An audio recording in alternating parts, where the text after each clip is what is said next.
The cabin looked exactly like the photos online, which was the first pleasant surprise of the weekend. Rustic log construction, a wide porch, smoke already curling from the stone chimney. Though I realized later that didn't make sense, since no one had been up here in weeks. The key was under the mat, just like the rental app said. I was already imagining myself in front of the fire with a beer and a book when I saw the paper pinned to the door. Laminated. Official looking. "Rules," it said at the top in bold letters. I laughed. People really do love their liability waivers up here. I should explain how I got there first. I left Boston at 6 in the morning on a Friday, which already told you how badly I needed this trip. I'm not a morning person. I'm a graphic designer who works from a studio apartment in Allston, and my idea of nature is the small park 2 blocks from my building where I eat lunch sometimes. I had a camping lantern from a pharmacy, a 6-pack of IPA, 3 days of groceries from Whole Foods, and a paperback I'd been meaning to read since February. That was my survival kit. The breakup had been 3 weeks earlier. Her name was Dana, and we'd been together for 2 years, and she'd sat across from me at our kitchen table with the kind of calm expression that meant she'd been rehearsing. She said something about growing in different directions. I didn't fight it. That was the part that surprised me most, how little fight I had left. I just nodded, helped her move boxes to her car the following Saturday, and then sat on the couch for 4 hours, staring at the wall. 3 weeks later, I found a listing on a rental app. Remote mountain retreat, perfect for solitude seekers. The reviews were good, 4.8 stars. People said things like truly disconnected and exactly what I needed. Nobody mentioned the rules. Nobody mentioned anything unusual at all. About 12 miles before the cabin, I passed a ranger station. Small wooden building, blinds down, parking area empty. There was a laminated note taped to the front door. Back in the morning. If you're heading to Bald Mountain Cabin, read the rules before nightfall. Below that, in blue ballpoint pen. This is not a joke. I took a photo of it, got back in the car, and kept driving. The last stretch was where the isolation really settled in. The paved highway had ended 20 miles back. After that, gravel. Then packed dirt. Then something barely a path, winding up through birch and pine that closed overhead like a tunnel. My GPS had given up around mile 15, showing a gray screen with a blinking dot representing me, surrounded by nothing. No roads, no towns, just topographic lines and silence. I rolled the window down. The air was cold and sharp, smelling of pine resin and something faintly mineral underneath, wet stone, maybe. The forest was still, not quiet the way parks are quiet. Actually still. No birds, no wind, no rustling. The trees just stood there like they were waiting. I told myself that was exactly what I'd come for. The cabin appeared at the end of a short clearing, and I pulled in and sat in the car a moment looking at it. Solid, well kept. The logs dark with age, but sealed. The roof pitched steeply enough to shed snow. A cord of firewood was stacked along the side wall under a tarp. The chimney was stone, cold and dark. No smoke, despite what I thought I'd seen from the road. I got out, grabbed my bags, and went to the door. The laminated sheet was pinned to it at eye level, centered, with 4 thumbtacks at the corners. Whoever had put it there wanted it seen. Rules for guests. Bald Mountain Cabin. 6 items, single-spaced, typed plain. Signed at the bottom. Ranger Bill Taggart, Maine Forest Service. I read it the way you read the safety card on an airplane. 1. Keep the fire burning until dawn. Don't let it go out. 2. Don't look at the bathroom mirror after 10 p.m. 3. If you hear your name called from the woods, don't answer. It's not a person. 4. Don't eat whatever meat is in the freezer, even if you're starving. 5. If you hear singing from the chimney, throw salt in the fire. 6. If you survive until dawn, leave immediately. Don't stay a second night. I stood on the porch and read it a second time. Then I looked at the tree line. Then I looked at the rules again. Then I laughed, genuinely, out loud. Because what else do you do? This was theater. Some ranger with a laminator and a sense of humor wanted to give city tourists a good story to bring home. Wendigo. The word was right there in the document, spelled out plain. I knew Wendigos the way you know things from horror movies. Algonquian legend, cannibalism folklore, the monster of the week shorthand. Nothing to take seriously, just a story. I unpinned the sheet, carried it inside, and set it on the kitchen table. The cabin was exactly what you wanted after a long drive. One main room with the wood stove at the center, a couch and armchair, a small wooden table, a kitchen alcove with a propane burner and a hand pump for water, a chest freezer in the corner with a brass padlock that was, I noticed, currently unlocked. A short hallway led to a bedroom and bathroom. The floors were wide plank pine worn smooth by years of feet. The shelving held paperbacks, some board games, and glass jars. One of matches, one holding something white I first assumed was sugar. When I leaned in, the smell told me it was salt. A large box of it sat on the mantelpiece above the wood stove like it had always lived there. The wood pile was what surprised me most. Inside the cabin, stacked floor to ceiling in the corner beside the stove, was more cut wood than I'd ever seen indoors. Clean, split birch and maple, reaching my chin. I thought, whoever keeps this place really doesn't want anyone running out of firewood. That struck me as thoughtful at the time. Later, it struck me differently. I put my groceries away. I cracked a beer. I walked past the chest freezer and caught a smell, cold and faintly sweet, like meat kept just below the threshold of going bad. I made a mental note to stay out of it. Not because of any rule, just because the smell was off. Building the fire took 3 attempts, because I hadn't built one since summer camp at 12. The first produced smoke and no flame. The second produced a flame that died.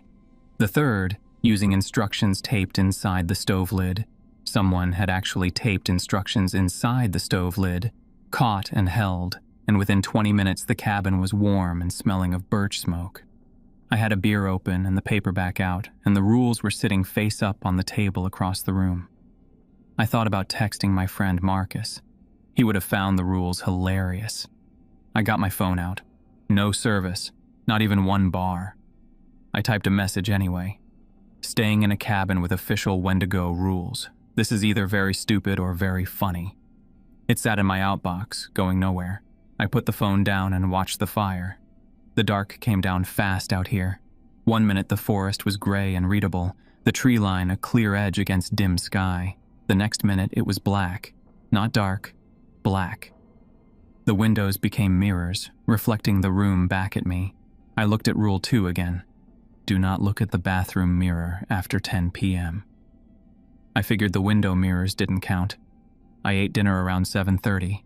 Pasta I'd brought from home. For about 45 minutes, I almost relaxed. I thought about Dana once, briefly.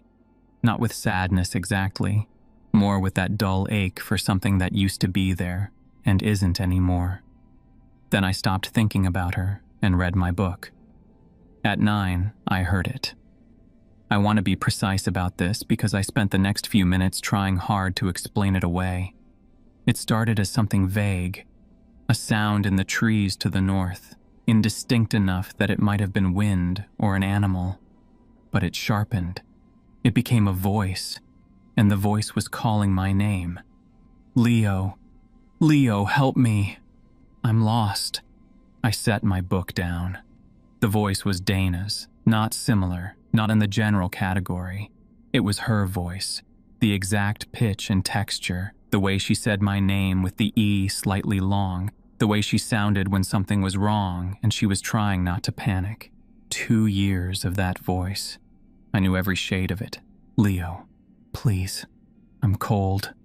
I was halfway to the door before Rule 3 surfaced in my mind, rising like something from deep water. If you hear a voice calling your name from the woods, do not answer. It is not a person. I stopped with my hand 3 inches from the door handle. The voice called again. Closer now. Leo, I can see the cabin light. I just need help. That was the worst part. The progression. It had started vague and distant, and now it was urgent and specific, the kind of voice that bypasses thinking and goes straight to the part of you that just moves. I felt the pull of it, strong, real. The reflex to open a door for someone who needs help is deep and almost impossible to override. I took my hand off the door handle. I went back to the couch. I picked up the rules sheet and read Rule 3 again, word by word. If the voice sounds like someone you love, do not answer. That line was sitting there in plain typed text, like Ranger Taggart had known exactly what kind of voice the thing out there would use. Like he'd known it would be specific, personal, something that worked on you. I sat still, and I did not answer. The voice called twice more over the next 5 minutes, each time from a different angle, north side, then east. Moving, circling, testing the perimeter the way you'd test a locked door, trying each side, patient, methodical, not screaming, not desperate, just that steady, familiar voice, almost conversational. Then silence. The silence was worse than the voice. With the voice, I'd known where it was. With silence, I knew nothing. I sat with the fire ticking in the stove and the propane lantern hissing softly and the windows black around me, and I tried to think. There was a rational explanation. Sound travels strangely in cold mountain air. Maybe someone's car had broken down on the road. Maybe a woman was actually lost. But the rational explanation required believing that a lost stranger had somehow known my name. And it didn't account for the way the voice had moved, the way it had come from multiple directions, the way it had been her voice, not a voice, her voice. I looked at the rules. I wasn't smiling. I added 2 logs to the fire. I checked the time on the mantelpiece clock, 9:47 p.m. The mirror rule started at 10. The bathroom was 10 feet down the hallway. I had 13 minutes, and I was not going anywhere near that hallway. Not at 9:47, not at 10, not tonight. I had no reason to be in that bathroom, and I was going to sit right here and maintain that record. I pulled the armchair close to the stove and sat facing the fire. The flames moved behind the glass door, orange and solid, casting heat I could feel on my face. The clock on the mantelpiece passed 10 without ceremony. I didn't move. I sat there for another hour, and 2 hours after that, feeding the fire.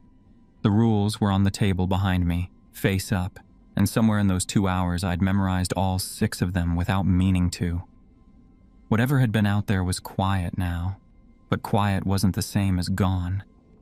That was the first thing I understood since arriving. Really understood, not just read. The voice had been real. The rules had known about the voice. They'd described it exactly. The luring, the mimicry, the name. That meant someone had written these rules because the things in them had actually happened. To someone. Probably more than one someone. Which meant the rest of the rules were real too. I stared into the fire and kept feeding it and did not let it go out. The waiting was the worst part. I'd survived the voice. I'd added wood to the fire. I'd pulled the armchair close to the stove and sat with my back straight and my hands on my knees, and I'd told myself that was it. The thing had tested me. I'd passed, and now it would leave me alone until morning. That was what I told myself. The cabin had other ideas. Around 11, the wind came up.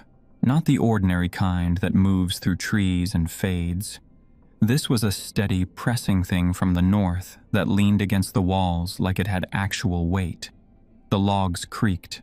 The window frames rattled in their casings. The propane lantern on the kitchen table swayed slightly, though I couldn't feel any draft where I was sitting. I watched it swing and told myself it was just the house settling, just the temperature dropping, just normal mountain weather on a cold October night. The fire was good. I kept it good. Every 20 minutes I'd open the stove door and check, and if the logs had burned down, I'd put another one on from the pile in the corner. The pile was still tall, still plenty. I had that going for me.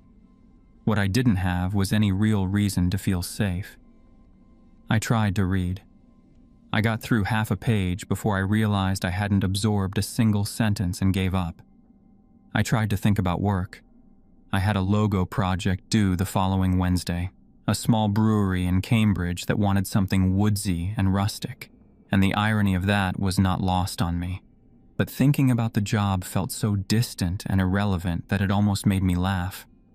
I tried to think about anything except what had happened at 9 o'clock. Dana's voice, coming out of the trees, the way it had moved between directions, the way it had known my name. The clock read 10:40.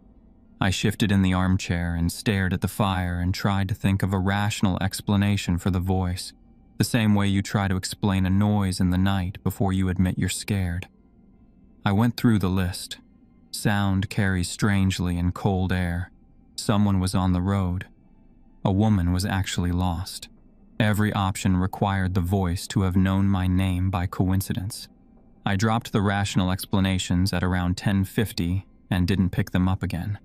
At 10:15, I should have mentioned this earlier, this is where things got worse. At 10:15, I needed to use the bathroom.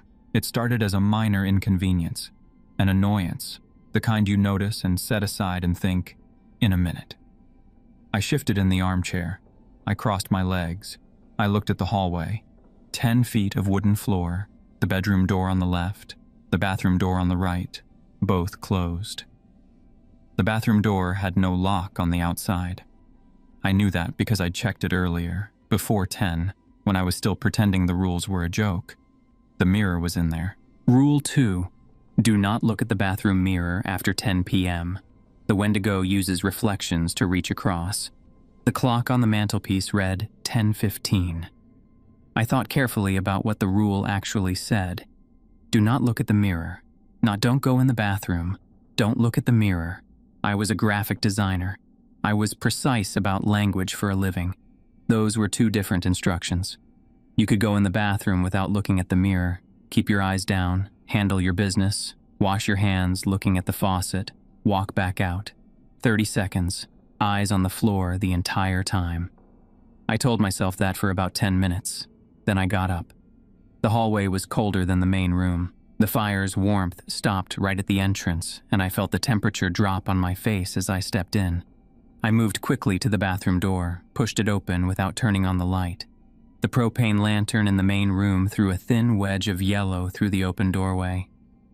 Enough. I left the door open wide. I kept my eyes on the floor. The tile was old linoleum, white with a small gray pattern worn through to the subfloor near the toilet. I looked at my socks. I looked at the bottom of the sink when I stepped up to it. I turned the cold tap, no hot water, just hand pump pressure, and the water came out icy, and I washed my hands fast, eyes on the water, eyes on the drain, eyes on anything except the rectangular shape in my peripheral vision that I was absolutely, deliberately not looking at. I was almost done. 10 seconds from being back in the hallway. My eyes moved. I can't fully explain it. Some reflexive, stupid part of me needed to confirm nothing was wrong. My eyes came up from the faucet and found the mirror before I'd made any conscious decision to look, and for a fraction of a second I saw my own reflection, and everything looked completely normal, and I started to look away. I looked back. My reflection hadn't moved. My body had already started the turn, shoulders rotating, weight shifting to my left foot. But in the mirror, my reflection was still facing forward, looking at the spot where I'd been half a second ago. Its eyes were fixed on empty air. I froze. The reflection stood there. It didn't blink. It didn't adjust. It held that position. My face, my clothes, my hair, every detail exactly right. Looking at nothing. It was like watching a photograph of myself, except the photograph was three-dimensional and standing in a mirror and simply not doing what I was doing. Then it turned its head, slowly, the way you'd turn to look at something you'd just heard, smooth and deliberate. It turned until it was looking directly at me, and then it smiled. Not my smile. The mouth stretched too wide, corners pulling back further than a human mouth should go, showing teeth. too many of them. The eyes didn't change at all. They just watched, flat and patient, while the mouth did that awful thing. The rule was in my head before I'd consciously recalled it. Walk backward out of the room. Do not run. Walk backward and keep your eyes on the mirror. I walked backward. One step, then another, keeping my eyes fixed on the mirror, on that face wearing my face, on those teeth. My left hand found the door frame behind me, and I used it to guide the angle without turning. The reflection didn't follow. It stood there smiling, watching me go. I was nearly through the doorway when it raised its hand. Not to wave. It brought the right hand up slowly and pressed the palm flat against the glass from the other side, fingers spread wide like it was checking whether the surface was solid, like it was feeling for a weakness. The fingertips pressed white against the mirror, and I could see they were wrong. Too long, the nails dark, the joints at unnatural angles. I pulled the bathroom door shut. My hand grabbed the edge and yanked it closed, and I stood in the hallway with my back against the opposite wall, breathing in short, sharp pulls. There was no lock on the outside of the bathroom door. Nothing to stop whatever was in that mirror from coming through if it could. The rule said the Wendigo uses reflections to reach across. I still didn't understand the mechanics of that. I wasn't sure I wanted to. I went to the bedroom and hooked the latch and sat on the edge of the narrow bed and held my own hands to stop them shaking. The bedroom was small. Single bed, wooden chair, north-facing window. I didn't look at the window. I kept my eyes on the floor. From the bathroom, after about 30 seconds of silence, I heard it. Fingernails on glass, slow and dragging. Not frantic, not desperate, patient, something with hard nails tracing lines on the mirror surface, back and forth, lifting and starting again at the top. It had a rhythm to it, almost like someone idly tapping a table, like it had nowhere else to be and was perfectly content to wait out the night. I sat on the bed and listened, and then a different thought arrived, and it was worse than the scratching. The fire. I was in the bedroom. The fire was in the main room. I had left it unattended. Maybe 15 minutes by now, maybe more. Rule 1. Keep the fire burning until dawn. The fire is the only thing that keeps it from entering through the walls. If it dies, you have until the first ray of sunlight to survive. You probably won't. I had to go back out. I unhooked the latch, opened the door, looked down the hallway. Bathroom door still closed. The warm yellow light from the main room still fell across the floor. I walked fast, 4 steps, came out into the main room and went straight to the wood pile and grabbed 2 logs and opened the stove and put them on. The fire caught the new wood, and the flames came up full and hot, and the warmth spread back across my hands and face. I straightened up and looked at the bathroom door. Still closed. Quiet. Nothing moved in the gap at the bottom. I went back to the armchair and sat down and did not take my eyes off that door. The scratching started again about 10 minutes later. Slower this time, or maybe just muffled by the distance and the door. It went in long, deliberate strokes, like something dragging a fingernail from top to bottom of the mirror and then lifting and starting over. It went on for 20 minutes, then stopped, then started again. There was a rhythm to it. Patient, almost thoughtful. I sat by the fire and listened and added wood when the fire needed it and did not sleep. The wind dropped around 2 a.m, not gradually, just stopping, the way sounds stop in dreams. And after that, the cabin was quiet except for the stove ticking. The scratching from the bathroom stopped around the same time. The silence that came after was its own kind of pressure. I paced the main room when my eyes got heavy. I drank cold water from the hand pump.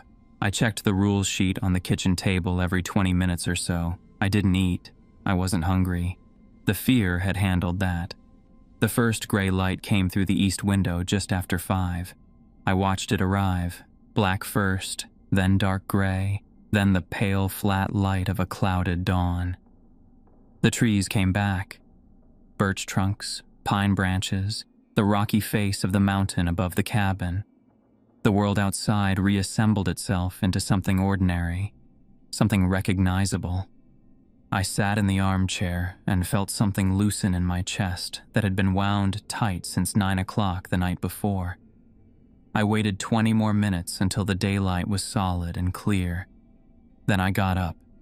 I stood in front of the bathroom door for a long moment. The scratching had been gone for hours. The cabin was quiet.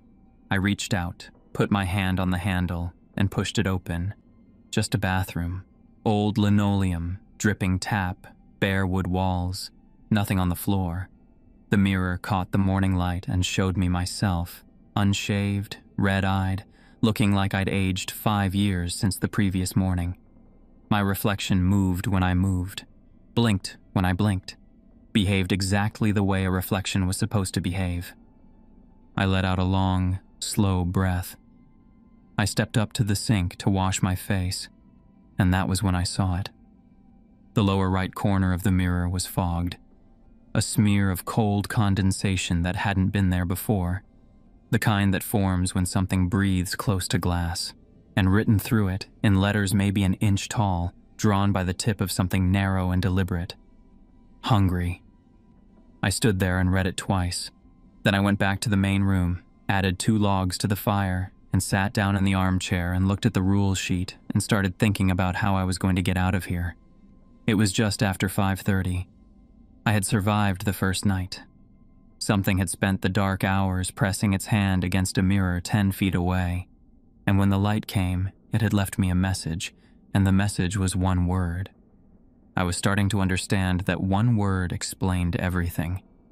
I packed my bags at 6 in the morning. Not carefully. I just grabbed things and pushed them into my duffel, stuffing clothes in without folding them, not caring about any of it. The groceries I'd brought were mostly gone. The beer was gone. The book was on the floor where I'd dropped it the night before, and I left it there.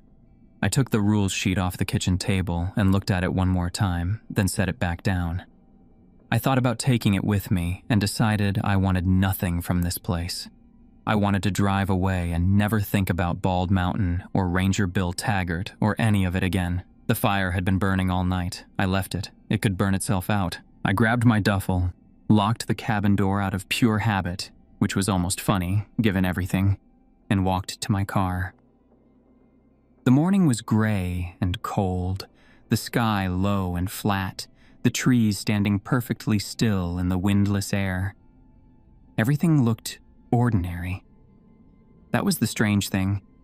After the night I'd just had, the world outside looked completely normal, just a cold mountain morning, and I stood next to my car for a moment, not quite trusting it. I got in, started the engine, pulled down the short clearing and onto the dirt road. The road was fine for the first mile, narrow and rutted, same as the day I'd arrived, the birch trees closing in on either side. I kept the speed low because the surface was uneven, and I didn't trust my sedan on anything rough. Around the 2-mile mark, I knew it was roughly 2 miles because of the drive-in. The road changed. Not blocked, not flooded, not fallen trees or a washed-out section. Just gone. I came around a slight curve and the dirt track simply ended. Where the road should have continued, there was forest. Dense, close-packed spruce with no gap between the trunks, no path through, no indication that a road had ever existed there. The trees looked old, not recently moved, not recently grown, just there, solid and permanent, as if the road I'd driven in on 2 days ago had never happened. I stopped the car and stared through the windshield for a long time. I got out and walked to the tree line. I put my hand on one of the spruce trunks. Solid, real bark, rough under my palm, lichen growing on the north side. I walked along the edge in both directions for about 30 feet, looking for any gap, any break, any sign that the road continued somewhere. There was nothing. The forest was seamless. I got back in the car. I turned around. I drove back the way I'd come, slowly, watching the road. A 1/4 mile back toward the cabin, the road ended behind me too. The same thing. Forest where the road had been, old spruce standing close together as if they'd always been there. I sat in the car with the engine running and my hands on the wheel, and I didn't move for a while. I thought about Ranger Taggart's note. Back in the morning. Maybe he'd come up and see the cabin occupied. Maybe he'd check on it. I sat with that thought for about 2 minutes before I understood that Taggart had written the rules, which meant he probably knew exactly what could happen to the road up here. And he'd still left a note saying back in the morning instead of staying to help. That told me something about my odds of rescue that I didn't want to think about too hard. I drove back to the cabin. The fire had gone out while I was gone. The stove was cold when I touched it, the cabin already losing its heat. My breath fogged in the air inside. I stood in the main room looking at the dead stove and felt something that wasn't quite panic but was close. A tightening in the chest, a flatness in the thinking. I rebuilt the fire. It took 4 attempts this time because my hands were shaking and I kept dropping the matches. On the 4th try, the kindling caught and I held my breath and watched it spread to the smaller logs and then to the larger ones. The heat came back slowly. I sat in the armchair and looked at the rules sheet and read Rule 6 again. If you survive until dawn, you must leave immediately. Do not stay a second night. The Wendigo learns. It adapts. The first night is a test. The second night is a siege. The third night, you belong to the mountain. The second night is a siege. I read that 3 times and then put the sheet face down on the table because I didn't want to look at it anymore. The day passed slowly. I had almost nothing to eat, half a protein bar from the side pocket of my duffel, left over from the drive up, which I ate in small pieces over the afternoon to make it last. I drank water from the hand pump. I watched the light outside move from gray morning to grayer afternoon. I didn't look at the chest freezer in the kitchen corner. I kept my eyes away from it deliberately, the same way I'd kept my eyes off the bathroom mirror the night before. Don't look at the thing, and it's easier not to think about it. I thought about it constantly. By 4 in the afternoon, the light was already fading. By 5, it was full dark, the trees invisible beyond the window glass, the cabin reduced to its own small circle of firelight. I'd added wood twice since rebuilding the fire, and the pile was lower than I wanted.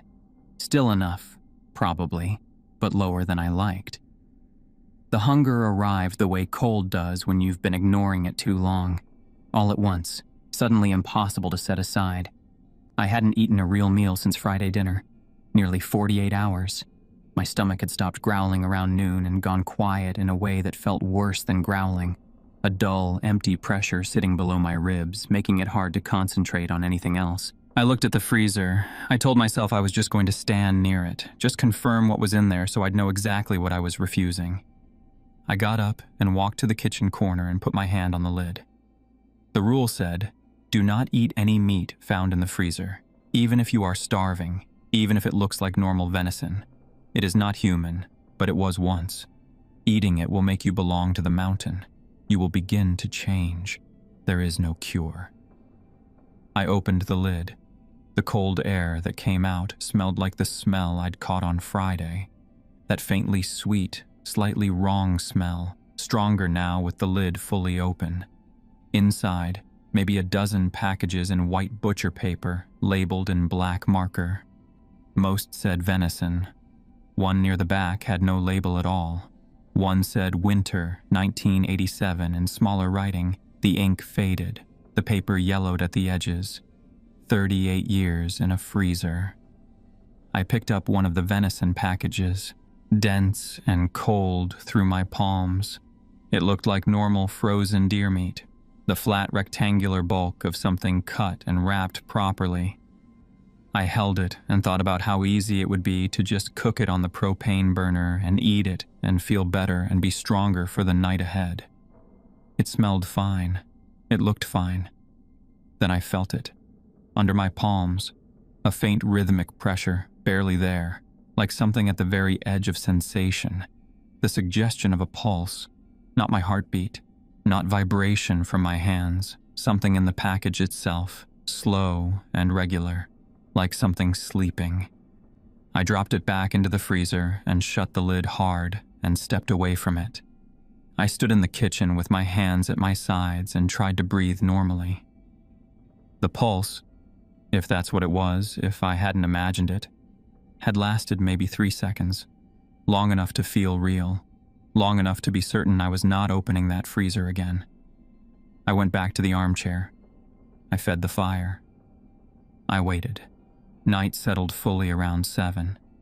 By 8, the temperature outside had dropped enough that I could feel it in the drafts coming through the window frames, cold threads of air that the fire couldn't quite reach. I pulled my jacket on and moved the armchair a little closer to the stove. It started at 9:30. Not the voice, singing. It came from the chimney, not from outside it, from inside, from somewhere in the flue, rising with the heat. A woman's voice, clear and unhurried, singing something slow. I recognized the melody before I could name it. A soft, swaying thing. The kind of tune that lives in the back of your memory without a label attached.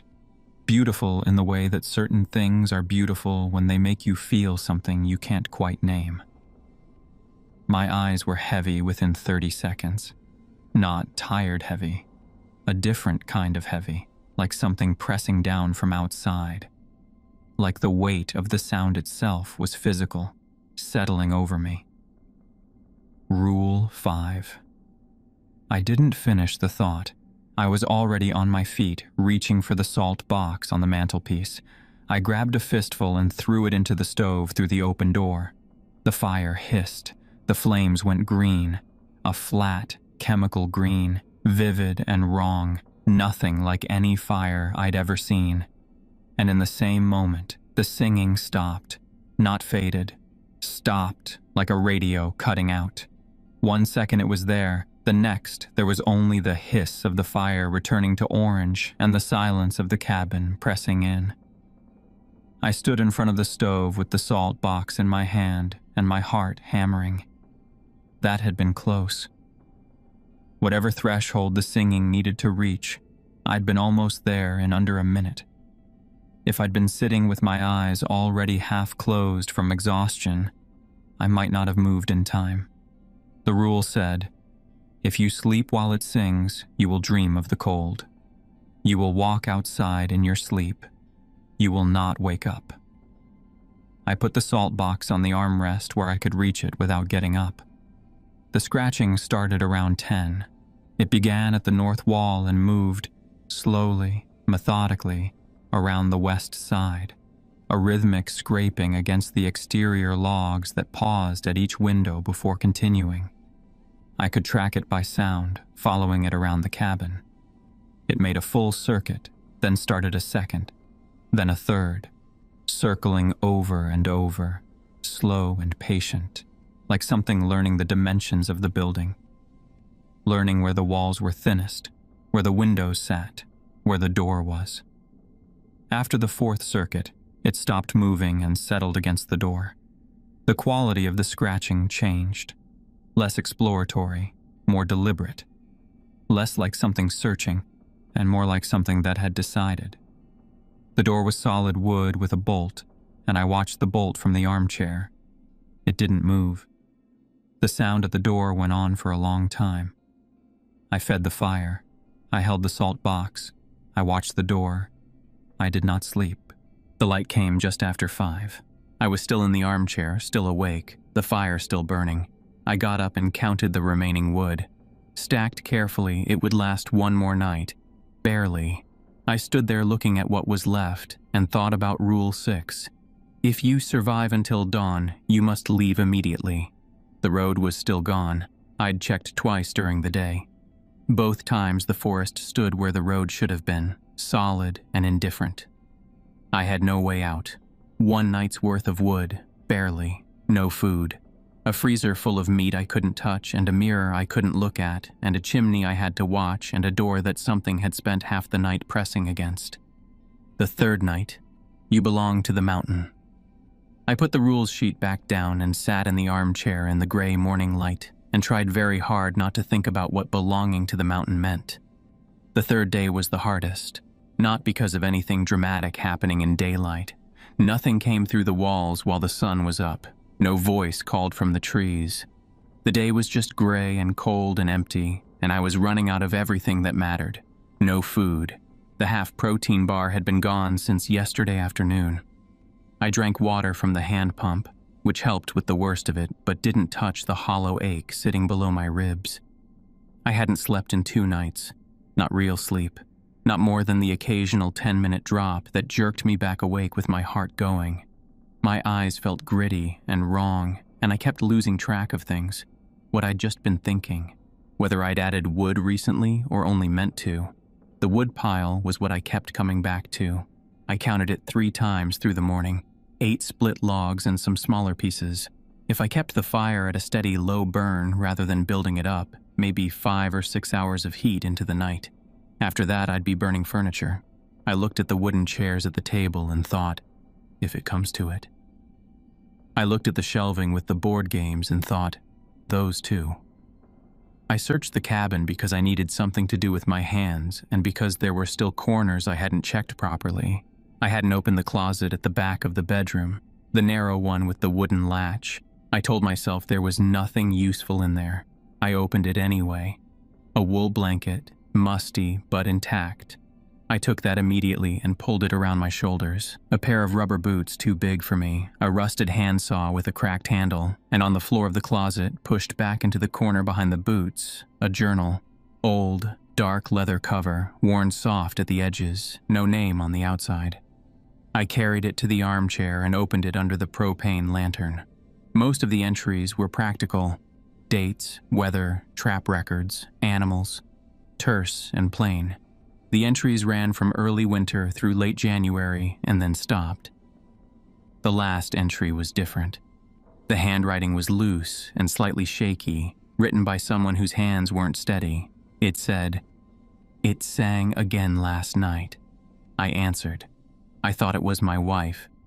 The voice was hers exactly, and I opened the door before I remembered. It wasn't my wife.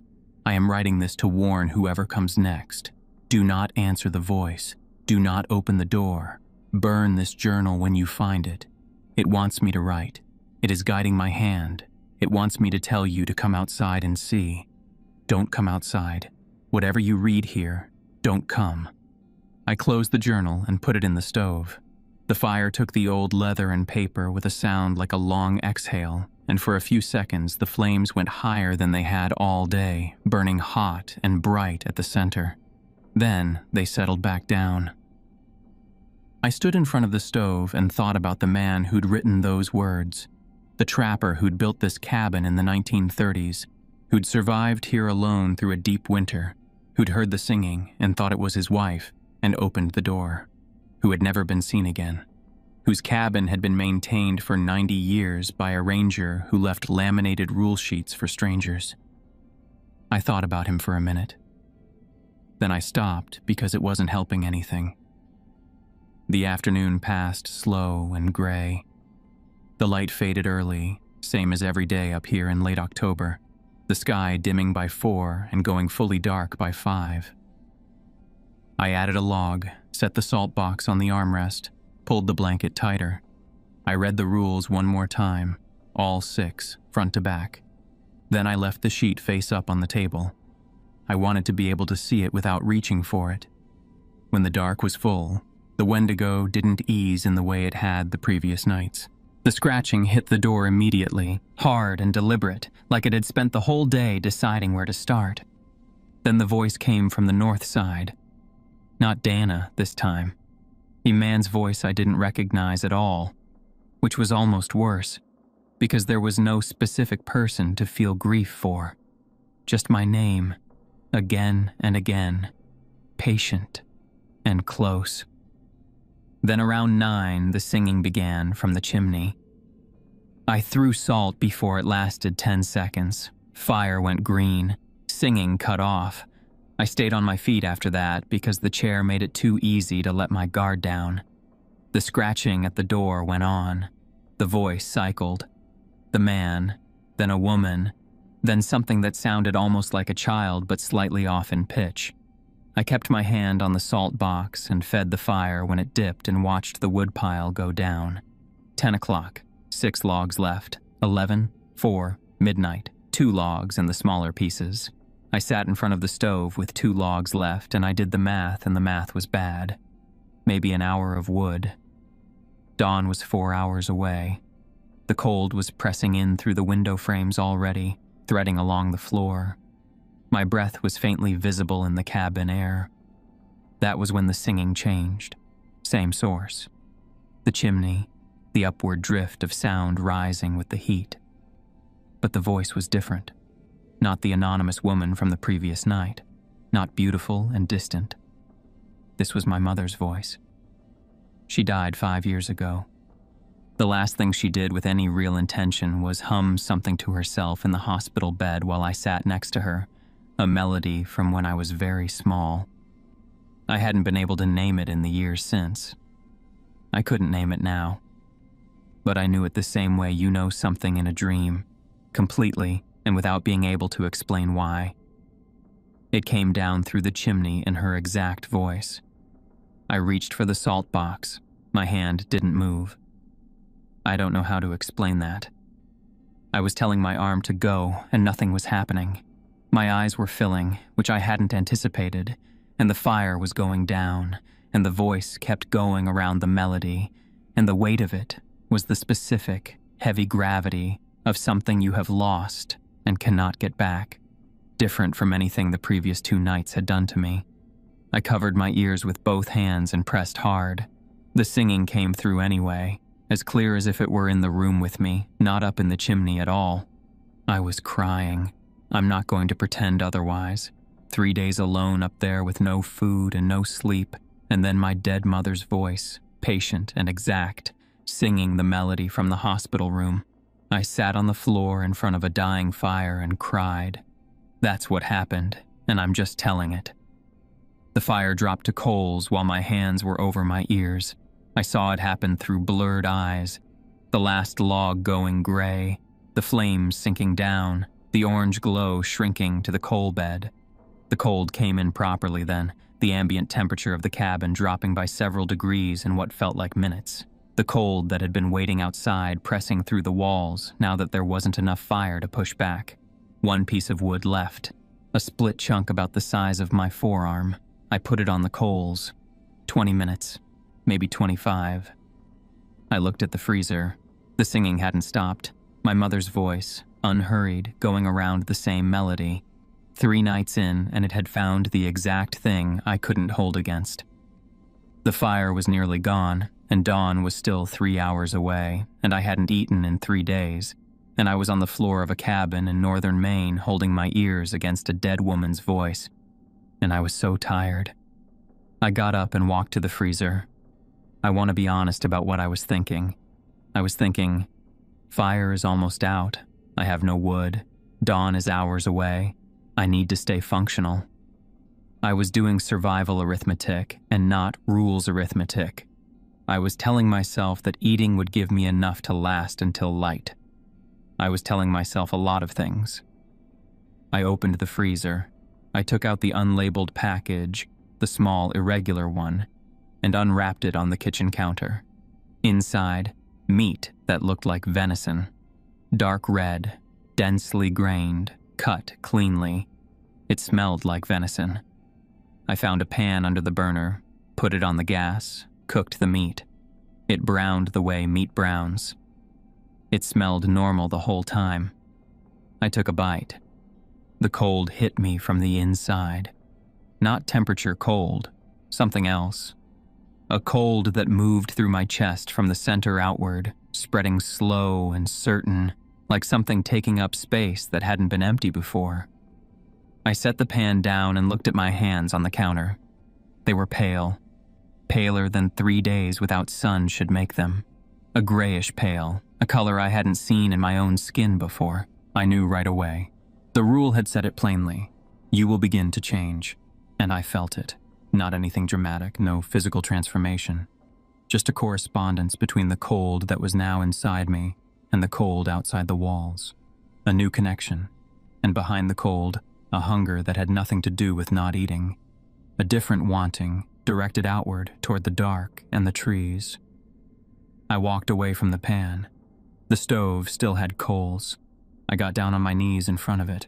The orange glow was still alive at the base. I grabbed the wooden chair from the table and took the handsaw from beside the bedroom door and cut the legs off.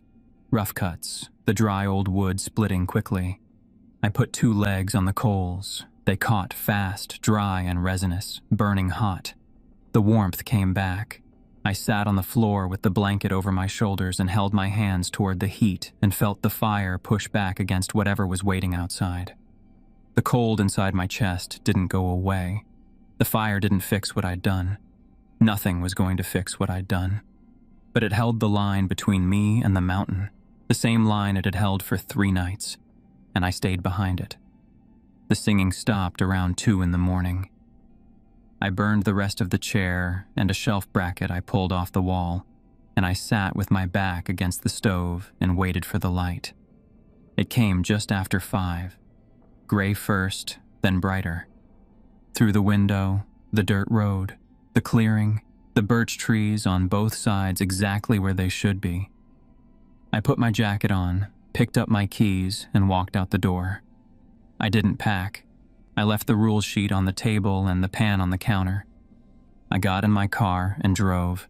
I didn't look back and I didn't look in the rearview mirror. The road held for 20 miles. I drove into town just after 7 and sat in a gas station parking lot and looked at my hands in the morning light. That gray, pale color. It's still there now. I saw a doctor 2 days later. Blood work, vitals, the whole thing. Normal, she said. Except she pressed her stethoscope to the left side of my chest and her expression shifted. She moved it and listened again. There's a cold spot here, she said. Does it hurt? No, I said. I've had it since Monday. She put it in my chart. It hasn't gotten worse. It hasn't gotten better. It just sits there, a small, permanent cold above my heart that won't warm up, not in summer, not in the bath, not pressed against another person. Just cold. I still live in Boston. I still work my 9 to 5. But I'm not the same person who drove up that mountain. I feel it in me sometimes. The hunger. Not for food. For something else. Something cold. I threw away the laminated sheet before I left, but I memorized every rule. Especially the one about the meat. I broke that rule. I paid the price. The Wendigo is still up there on Bald Mountain, waiting for the next person who finds that listing. And a part of me is still up there too. A part that gets colder every day. Sometimes at night I hear singing. Faint, coming from somewhere I can't locate. And sometimes when I catch my reflection in a dark window, it smiles just a half second after I do.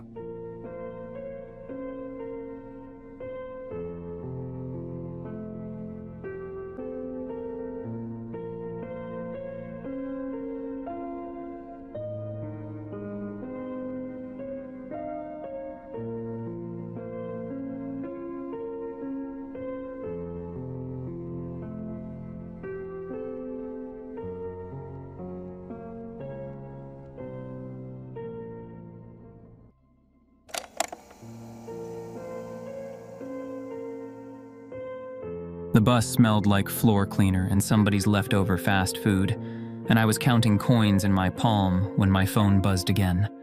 Reminder. Balance due Friday. $1,200. Pediatric Surgical Services, UNM. I already knew the number. I'd been carrying it around in my head for 2 weeks like a rock in a shoe. Always there, always pressing. Mateo needed the surgery by end of the month, or the clinic would push him to the back of the wait list. The surgeon had been patient with us, but patience runs out when the invoices don't. My mother had called 3 times that week, her voice carefully steady in the way it got when she was trying not to cry in front of me. I was 22. I was supposed to have this handled. I closed my hand around the coins. $8 and some change. My mother had pressed bus fare into my palm before I left and hadn't said anything about it, which was worse than if she had. The bus was half empty at 9:30 on a Tuesday. Outside the window, the South Valley slid past in pieces. Bodegas with metal grates pulled down for the night. A laundromat still lit up and going. A woman walking a small dog on a sidewalk that needed repaving. Past the overpass, the city thinned out fast. The desert doesn't wait politely for the suburbs to end. It just shows up, flat and enormous, and the sky above it goes from a bruised purple to pure black faster than feels natural. I got off at the stop near the interchange and walked the rest of the way. El Mercado sat about a quarter mile off I-25, and even from that distance, it looked wrong in the landscape. Not wrong like a mistake, wrong like the scale of it didn't belong to the same world as everything around it. The building was massive in a way that made the parking lot look small, and the parking lot could have held 3 of my apartment complex. The sign was lit in red and yellow, clean lettering, the kind of logo a design team spent 6 months on to look approachable. The building itself was pale concrete with a terracotta stripe running the roof line, Southwestern style, like someone had tried to make a big box store feel local. It almost worked. Almost. The Sandia Mountains were visible to the east, nothing but black cutouts against a sky that had finished going dark. No stars where the parking lot lights reached, just that wide flat nothing above the desert, and the building glowing in the middle of it. I pulled my jacket tighter and walked toward the employee entrance. The security guard's name tag said R. Flores. He was a heavy-set man in a polo shirt that didn't quite match the store's uniform colors, and he checked my ID for longer than any ID ever needed to be checked. He typed something into a tablet, waited, typed again, read something, typed again. I stood at the window and tried to look like a normal person starting a normal job. "First night?" I asked. "Sign here." He slid the tablet toward me through the gap in the window. I signed. He printed a sticker badge with my name on it and pressed it to my chest without looking at my face. Then he buzzed the door open without a word. The break room was fluorescent and cold, 4 folding chairs and a round table with a coffee maker that looked like it had been donated by someone who'd bought a better one. A poster on the wall showed the El Mercado mission statement in big, friendly font. I sat down and waited. At 9:58, Manager Vega walked in. She was in her late 40s, short hair going gray at the temples, a yellow El Mercado vest over a black long-sleeved shirt. The vest had a patch that said Night Operations. She moved like someone who had run through the same routine so many times they'd stopped processing it. Not hurried, not slow, just efficient. She set a folded yellow vest on the table in front of me, then set a laminated card next to it. "Danny Salazar," she said. Not a question. "Yes, ma'am." "Retail before?" 2 years at a CVS on Central. Stocking, mostly nights. She nodded like I'd confirmed something. "Pay is $22 an hour, direct deposit Friday.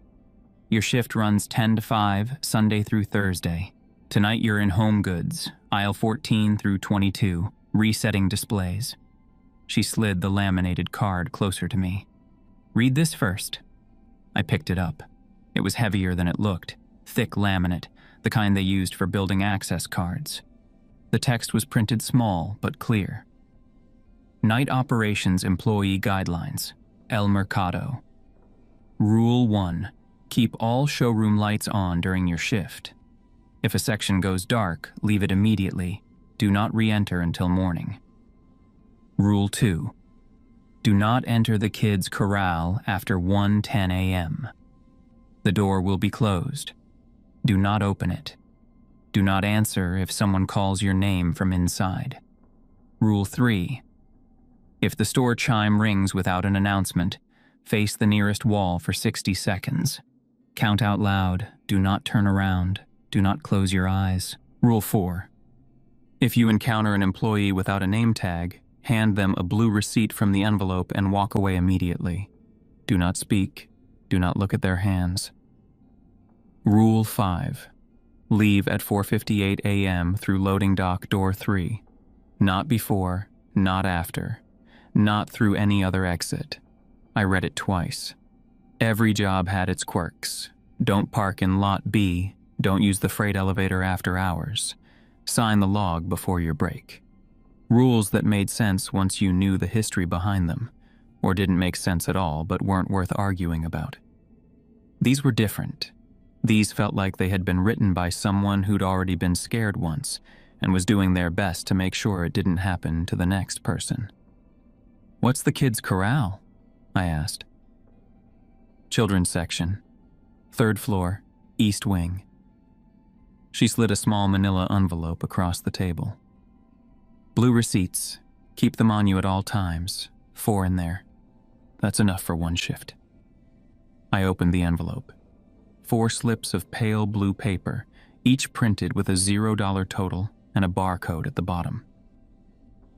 "And if I see someone without a name tag, I hand them one of these?" "Yes. Don't speak to them.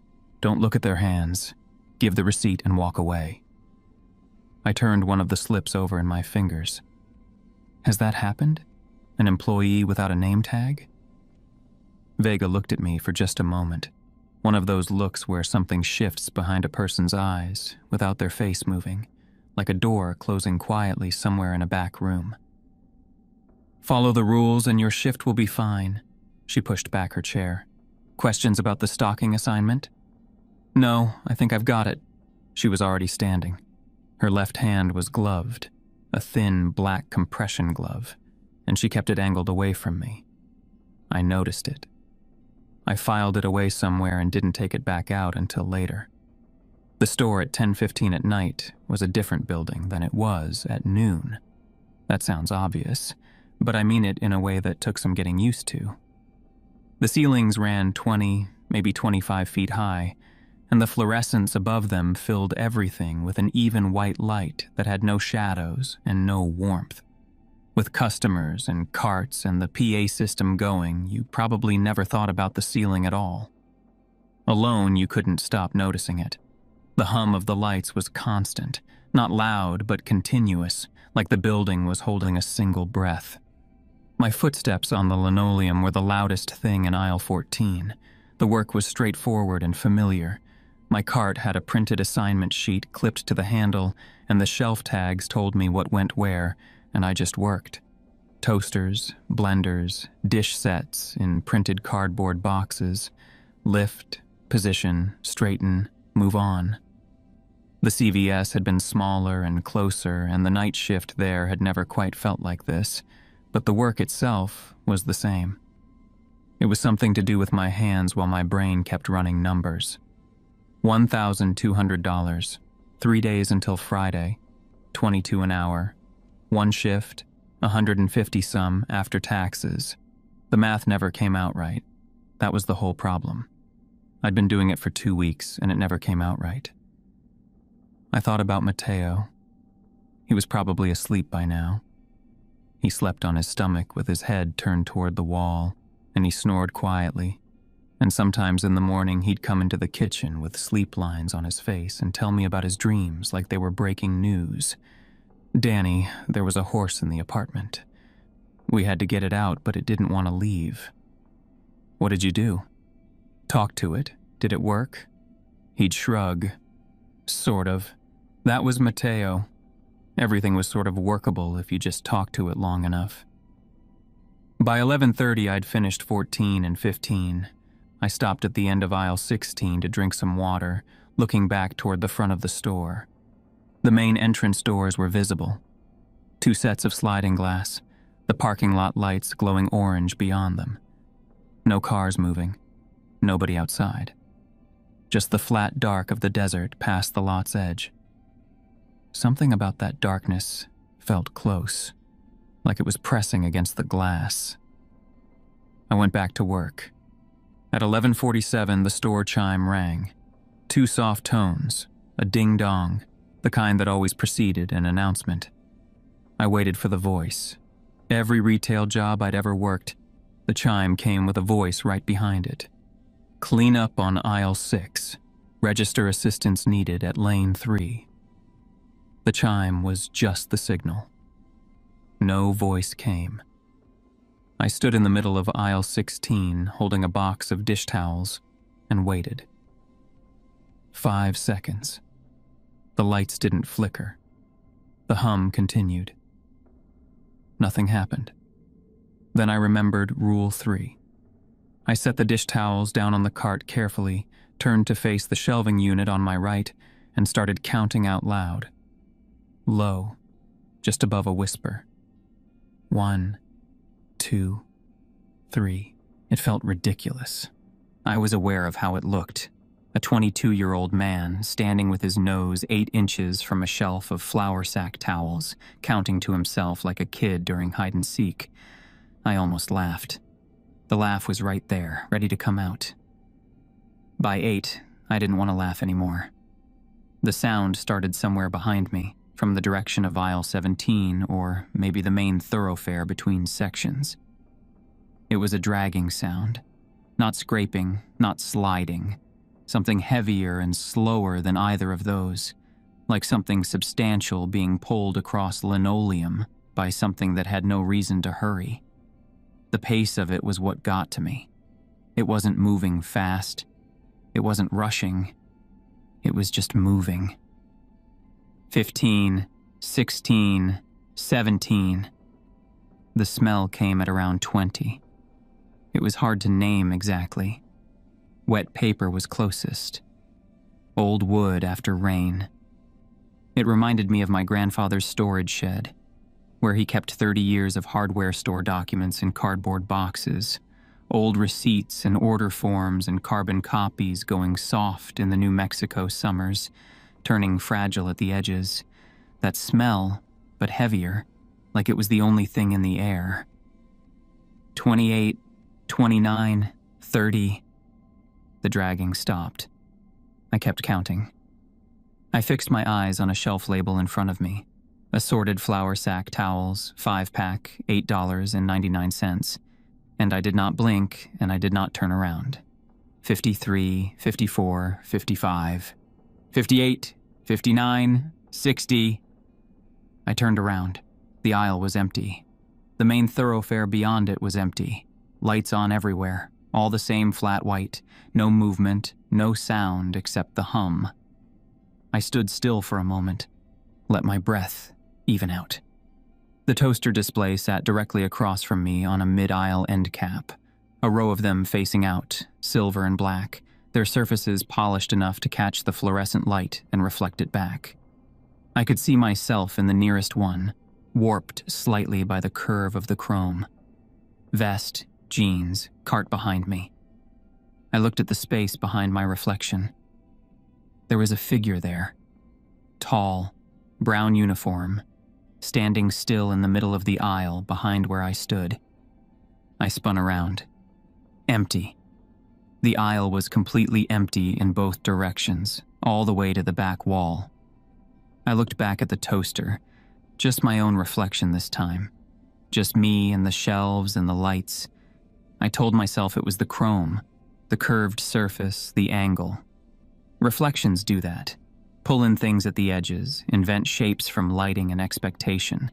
I'd read something like that once. I believed it for maybe 30 seconds. Then I went back to stocking because the work was still there and I still needed the money. I was nearly finished with aisle 16 when I saw it. A slip of pale blue paper tucked under the bottom shelf, pushed back against the metal frame, almost flush with the linoleum. I crouched down and pulled it free. It was a blue receipt. Same format as the ones in my envelope. $0 total, barcode at the bottom. But it wasn't from my envelope. The blue was faded at the edges, the paper a little stiffer than mine, like it had been sitting there for a while. I turned it over. On the back, in handwriting that pressed hard into the paper, small and slightly uneven. Don't use this one. They know when it's wrong. I stayed crouched for a moment, just reading those 10 words. Read them again. Then I stood up and put the receipt in my back pocket, separate from the envelope. Down the aisle, the lights hummed.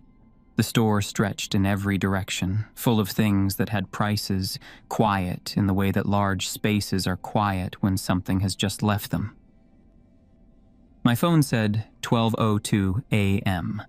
4 hours and 56 minutes left. I kept working. I spent the next 20 minutes trying to convince myself the reflection had been a trick of the chrome. The toasters on that end cap were curved, I told myself. Curved surfaces do weird things with angles. They pull in light from places you wouldn't expect, distort proportions, manufacture shapes out of nothing. I'd probably caught a glimpse of the cart behind me, or maybe my own shoulder at a strange angle, and my brain had done what brains do at midnight in empty buildings. It had filled in a shape. That was the reasonable explanation. I held on to it. By 12:15, I'd moved to aisle 17 and started on the dish sets. These were boxed in flat cardboard, stacked on pallets that had been left in the aisle during the day shift, somebody's job that hadn't gotten finished. The boxes were heavy and awkward, and lifting them took enough concentration that I could almost stop thinking about the toaster display. Almost. The work helped. It always did. There's something about the physical weight of something in your hands that pulls you back into your body and out of whatever spiral you've been circling. I lifted and positioned and straightened. I checked shelf tags. I moved on. The store's background music was still going, some kind of soft instrumental that El Mercado probably paid a subscription service for, the kind of music designed to be heard without being listened to. It was barely audible this far into the floor, more like an impression of music than actual sound. Below it, always, was the hum of the fluorescents. At 12:22, I stopped to drink some water and check the assignment sheet. I was maybe halfway through the restocking list. At this pace, I'd be in home goods until around 2:30, then move to the kitchenware section on the other side of the floor for the second half of the shift. That was fine. That was manageable. I put my water bottle back in the cart and picked up a box of salad bowls. That was when I saw the figure at the end of the aisle. It was standing where the aisle opened into the main thoroughfare, just at that boundary where the shelving ended and the wider walkway began. Yellow shirt, El Mercado yellow, same color as my vest. The right general shape of a person. But even from 30 feet away, in the flat white light, I could see there was no name tag on the chest. I stood still for a moment, holding the box of salad bowls. The figure didn't move, didn't look away, didn't do anything that a normal person waiting at the end of an aisle would do. Shift their weight, check their phone, glance around. It just stood there looking toward me with that specific stillness that isn't relaxed. It was the stillness of something that had already decided what it was going to do. Then it raised one hand and pointed. Not at me. Lower than my face. At my midsection. At my vest pocket, where I had the manila envelope with the blue receipts. My stomach dropped in the slow, nauseating way of something that has been falling for a while and finally lands. I thought about Rule 4. If you encounter an employee without a name tag, hand them a blue receipt from the envelope and walk away immediately. Do not speak. Do not look at their hands. Vega had said it plainly. From the envelope. My right hand went to my vest pocket where the envelope was. My left hand, almost on its own, went to my back jeans pocket instead, where the found receipt was, the one with the handwriting on the back. I don't know exactly why I did it that way. I think part of my brain was running a kind of panicked calculation. If I gave one of my 4 receipts away on the very first encounter, I'd be down to 3. The found receipt was extra, surplus. It made a certain kind of stupid sense in the moment, and in the moment, stupid sense felt like enough. I pulled the found receipt from my back pocket.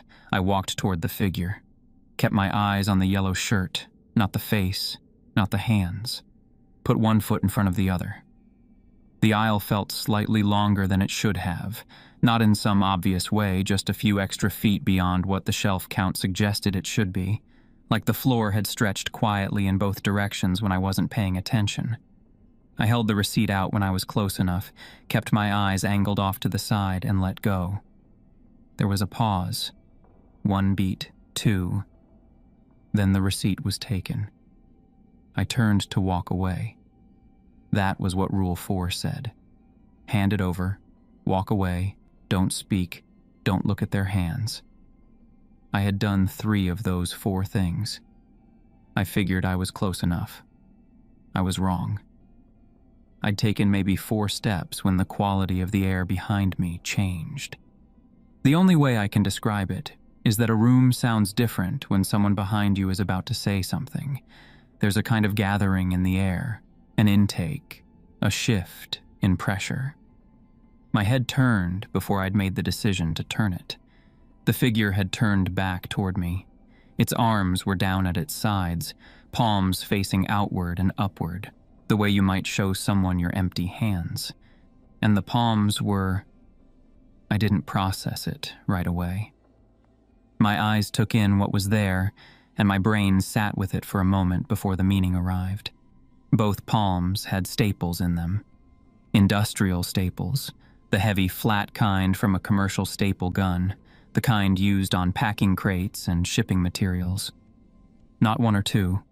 Rows of them, driven straight through the skin from the base of each palm to just below the fingers, evenly spaced, flat and neat. The skin around each one was smooth and undisturbed. There was no blood, no swelling, no sign of tearing or injury. They looked like they had always been there, like they were part of the design. The figure's face. I looked at it for less than half a second before I looked away. What I'll say is that its eyes had numbers in them. Not painted on, not a reflection. Numbers that were inside the eyes the way a flame is inside glass. Digits scrolling and rearranging like a register running a calculation that hadn't finished yet. Then the store chime rang. Not the soft, 2-tone ding-dong from earlier. This was the same 2 tones, but louder and stretched, held open past where they should have ended, and the sound had a quality to it that I can't fully describe except to say it was wrong in a way that hit my back teeth and the insides of my ears at the same time.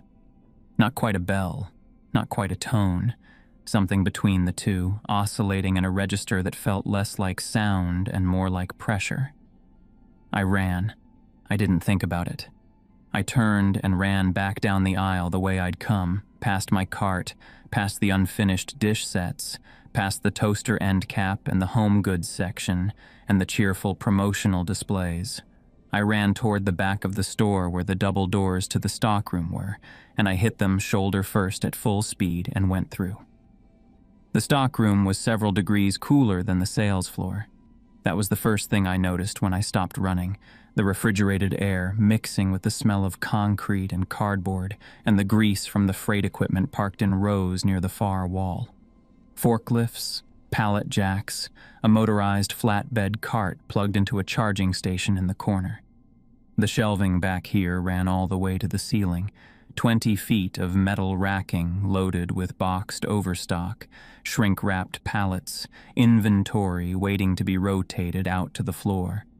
The fluorescent tubes up in the highest reaches were off, or maybe missing, and the top third of the room was a different kind of dark than the bottom. Not quite pitch, but the kind of dim where cardboard and shadow blended into each other, and you couldn't tell where one ended and the other started.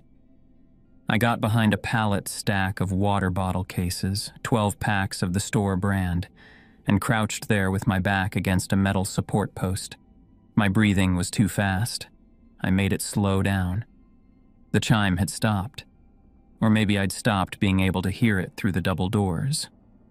Either way, nothing came through behind me, and after a few minutes, the quiet of the stockroom started to feel more like actual quiet and less like something holding its breath. I stayed where I was for a while. 7 minutes, maybe 8. Nothing came through the double doors. When my heart had settled, I sat down fully on the concrete floor with my back against the water pallets and took out the laminated card. Rule 4. If you encounter an employee without a name tag, hand them a blue receipt from the envelope and walk away immediately. Do not speak. Do not look at their hands. From the envelope. It said from the envelope specifically, and I had not used a receipt from the envelope. I had used the found receipt, the one with handwriting on the back that said, "Don't use this one." They know when it's wrong. Someone had written that knowing that I, or whoever came after them, might be tempted to use it. Someone had known what I would do before I did it. Someone had been here before me. I turned the card over and read the fine print on the back properly for the first time. I'd registered that it existed when Vega handed it to me, but I hadn't read it. The type was small enough that I had to hold the card close to my face. Property of El Mercado Night Operations. Do not remove from premises. Debt follows the card. I read it again. Then a third time, turning that last sentence over like an object I was trying to identify by feel. Not debt follows the employee. Debt follows the card. The card had been handed to me. Someone had had it before me. I put it back in my pocket and sat with that for a moment. There was a small break area at the back of the stockroom. A half-partition wall with a folding table, a microwave on a laminate shelf, and a vending machine that looked like it had been neglected for a long time. The machine's display was dark. There was a handwritten, broken sign taped to the coin slot, the tape yellowed at the edges. I wasn't sure why I walked over there. Maybe just to move, to do something with my body other than sit in a crouch behind water pallets and think. I stood in front of the machine and looked at the snacks behind the dim glass. Chips and cookies that would probably never be bought. And then I noticed the gap between the machine and the wall. It had been pulled a few inches forward from the wall. Not far, not obviously. Enough that you'd notice if you were looking at the wrong angle, or if you were the kind of person who paid attention to small displacements. Someone had moved it, and either not pushed it back all the way, or had left it deliberately where it was. I moved the machine a little further out. It rolled on its wheels more easily than I expected. Behind it, lying flat on the concrete floor, was a laminated card, same size as mine, same El Mercado logo in the corner, same 5 rules, same layout, same small print. But where my card was clean and still faintly glossy, this one had been handled so many times that the surface had gone matte. The corners had softened. The laminate along one edge was beginning to separate, lifting just slightly from the paper inside. There were smudges layered over smudges, the accumulated print of a hand that had reached for this card over and over across many shifts. And on both sides, in handwriting that was small and deliberate and had been added in multiple layers, some ink darker, some faded, some written over what was already there were notes. I crouched on the concrete floor of the stockroom at 12:35 in the morning, and I read every word. Next to Rule 4, in the margin, blue receipts are not free passes. Each one is a trade. You give one, your balance gets adjusted upward. Check the fine print after every shift. It changes. Next to Rule 3, count loud enough that you can hear your own voice over whatever sound it's making behind you. The counting isn't for the entity. It's to keep yourself here, in your own head, where it can't read you as clearly. Next to Rule 2, the timing is exact. 1:10 is not a general guideline. The door knows. The voice knows. Do not be curious about what it sounds like. Next to Rule 1, in writing that was pressed harder into the laminate than the rest, like it had been added while the writer was frightened. If the lights go off in your section while you're still in it, leave through the nearest cross aisle. Don't go back for your cart. On the back, where my card had the fine print, this one had the same fine print, but above it, in ink that had dug faint grooves into the laminate surface, receipt is not a pass, it's a trade. Debt transfers. Vega knows and has always known. Below that, underlined twice, whoever signs the onboarding forms takes on the unpaid balance. There's a line under liability acknowledgement in the digital paperwork. No one reads it. I didn't read it. If you're reading this, you probably didn't either. Then, in writing, that was faster and less careful, like it had been added quickly at the end of a shift or in a hurry. My name was Tomas. I worked this job for 6 weeks. I tried to pay it down, but the receipts kept adding to the total and I couldn't get ahead of it. I tried to leave early twice. Don't do that. The third time I almost didn't make it back. I'm leaving this here because the next person should know what they walked into. If you're reading this, you're the next person. I'm sorry. I read those words. I read them again. Tomas. 6 weeks in this building, in this section, doing this job. Trying to work his way down to 0 and watching the number go the wrong direction with every receipt he handed over. Then gone, either by his own choice or someone else's, either out the right door or not. I took out my own card and held both side by side in the weak stockroom light, mine and Tomas's. The same document at 2 different points in its history, like before and after photos of something that had been through a lot. I read my fine print again. Property of El Mercado Night Operations. Do not remove from premises. Debt follows the card. I had read this 3 times now and registered it the same way each time.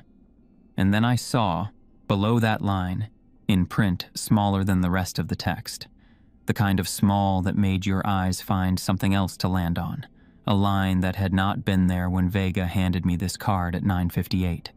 I was certain of that. I would have read something that specific. Obligation, $1,200. Due, Friday. I stayed crouched on the stockroom floor for a while after that.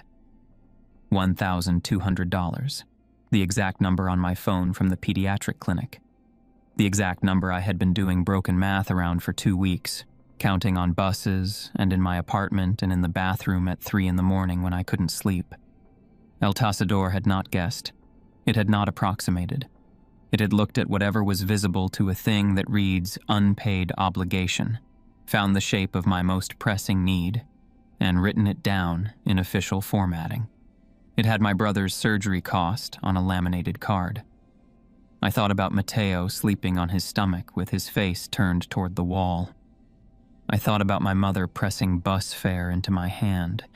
I thought about Tomas writing, "I'm sorry" at the bottom of a laminated card and hiding it behind a broken vending machine so that some stranger he'd never meet would know what they'd walked into. I put both cards in my vest pocket. Then I sat on the concrete floor, not from fear anymore, but from something heavier, the kind of tired that isn't about sleep. I checked my phone. 12:48 a.m. Another automated reminder from the clinic's system had come in while I was in the stockroom. Payment due Friday. Balance, $1,200. I dismissed it. Somewhere past the double doors, the store's background music had resumed, the same soft instrumental, the hum of the fluorescence underneath it, steady and constant, like the building's pulse. I had 4 hours and 10 minutes left in the shift. I had 3 days until Friday, and I had used the wrong receipt on my first encounter, which meant the balance on that laminated card was probably already moving in the direction Tomas had warned me about. I got up off the floor, straightened my vest, and went back through the double doors onto the sales floor. The lights were on everywhere I could see, all the way to the far walls. The aisle was empty.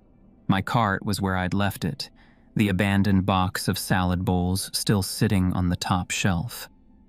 I picked it up, found its place on the shelf, set it down carefully, and picked up the next box.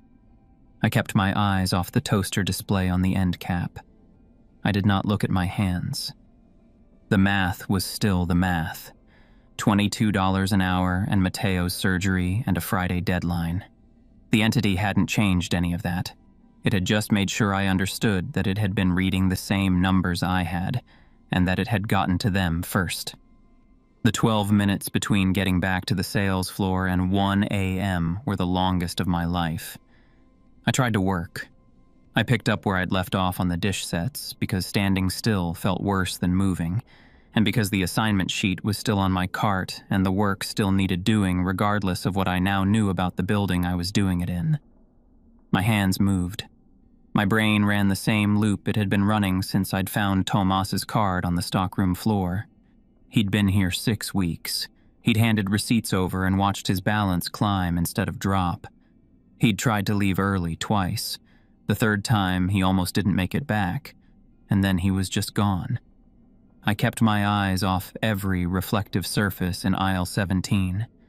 At 12:57, I put a box on the wrong shelf, noticed, fixed it. At 12:59, I checked my phone. Then I put it away and walked toward the front of the store. I don't know exactly what I thought was going to happen. Some part of me, the part that had been doing retail math since I was 18 and understood how buildings worked, had decided that the smartest move was to leave, go home, and think clearly in my own apartment about whether $22 an hour was worth any of this. The main entrance doors were maybe 100 feet ahead, visible down the wide center aisle, the parking lot lights orange beyond the glass. I walked toward them at a normal pace. I was 15 feet from the doors when I noticed they had no push bars. The exterior sliding doors had a sensor above them, but the sensor light was red instead of green. I pressed my palm flat against the glass anyway. Nothing moved. The glass was cold under my hand. Through it, I could see the parking lot, empty, the Sandia Mountains invisible behind the flat black of the early morning sky. My reflection looked back at me from the glass, vest, jeans, eyes that were more tired than scared. And behind my reflection, maybe 10 feet back from where I stood, there was a figure, tall, brown uniform. A name tag in the same clean El Mercado font. Its eyes were black and full of numbers, not scrolling the way they had on the collector in aisle 17. Still, like the calculation had already finished and the result had been written down. I backed away from the door slowly, the way you move away from something that hasn't decided to come at you yet. And when I'd put 20 feet between myself and the glass, I turned around. Nothing behind me.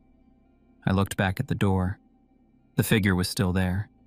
It raised one hand and pointed toward the back of the store. Then the lights in the home goods section behind me went out. Not flickering, not shorting. Clean off, like a switch. One section dark while everything else stayed lit. 5 seconds later, the section next to it, then the next one. A sequence moving from the front of the store toward the back, narrowing the lit space around me like water draining from a tub. I moved toward the escalators.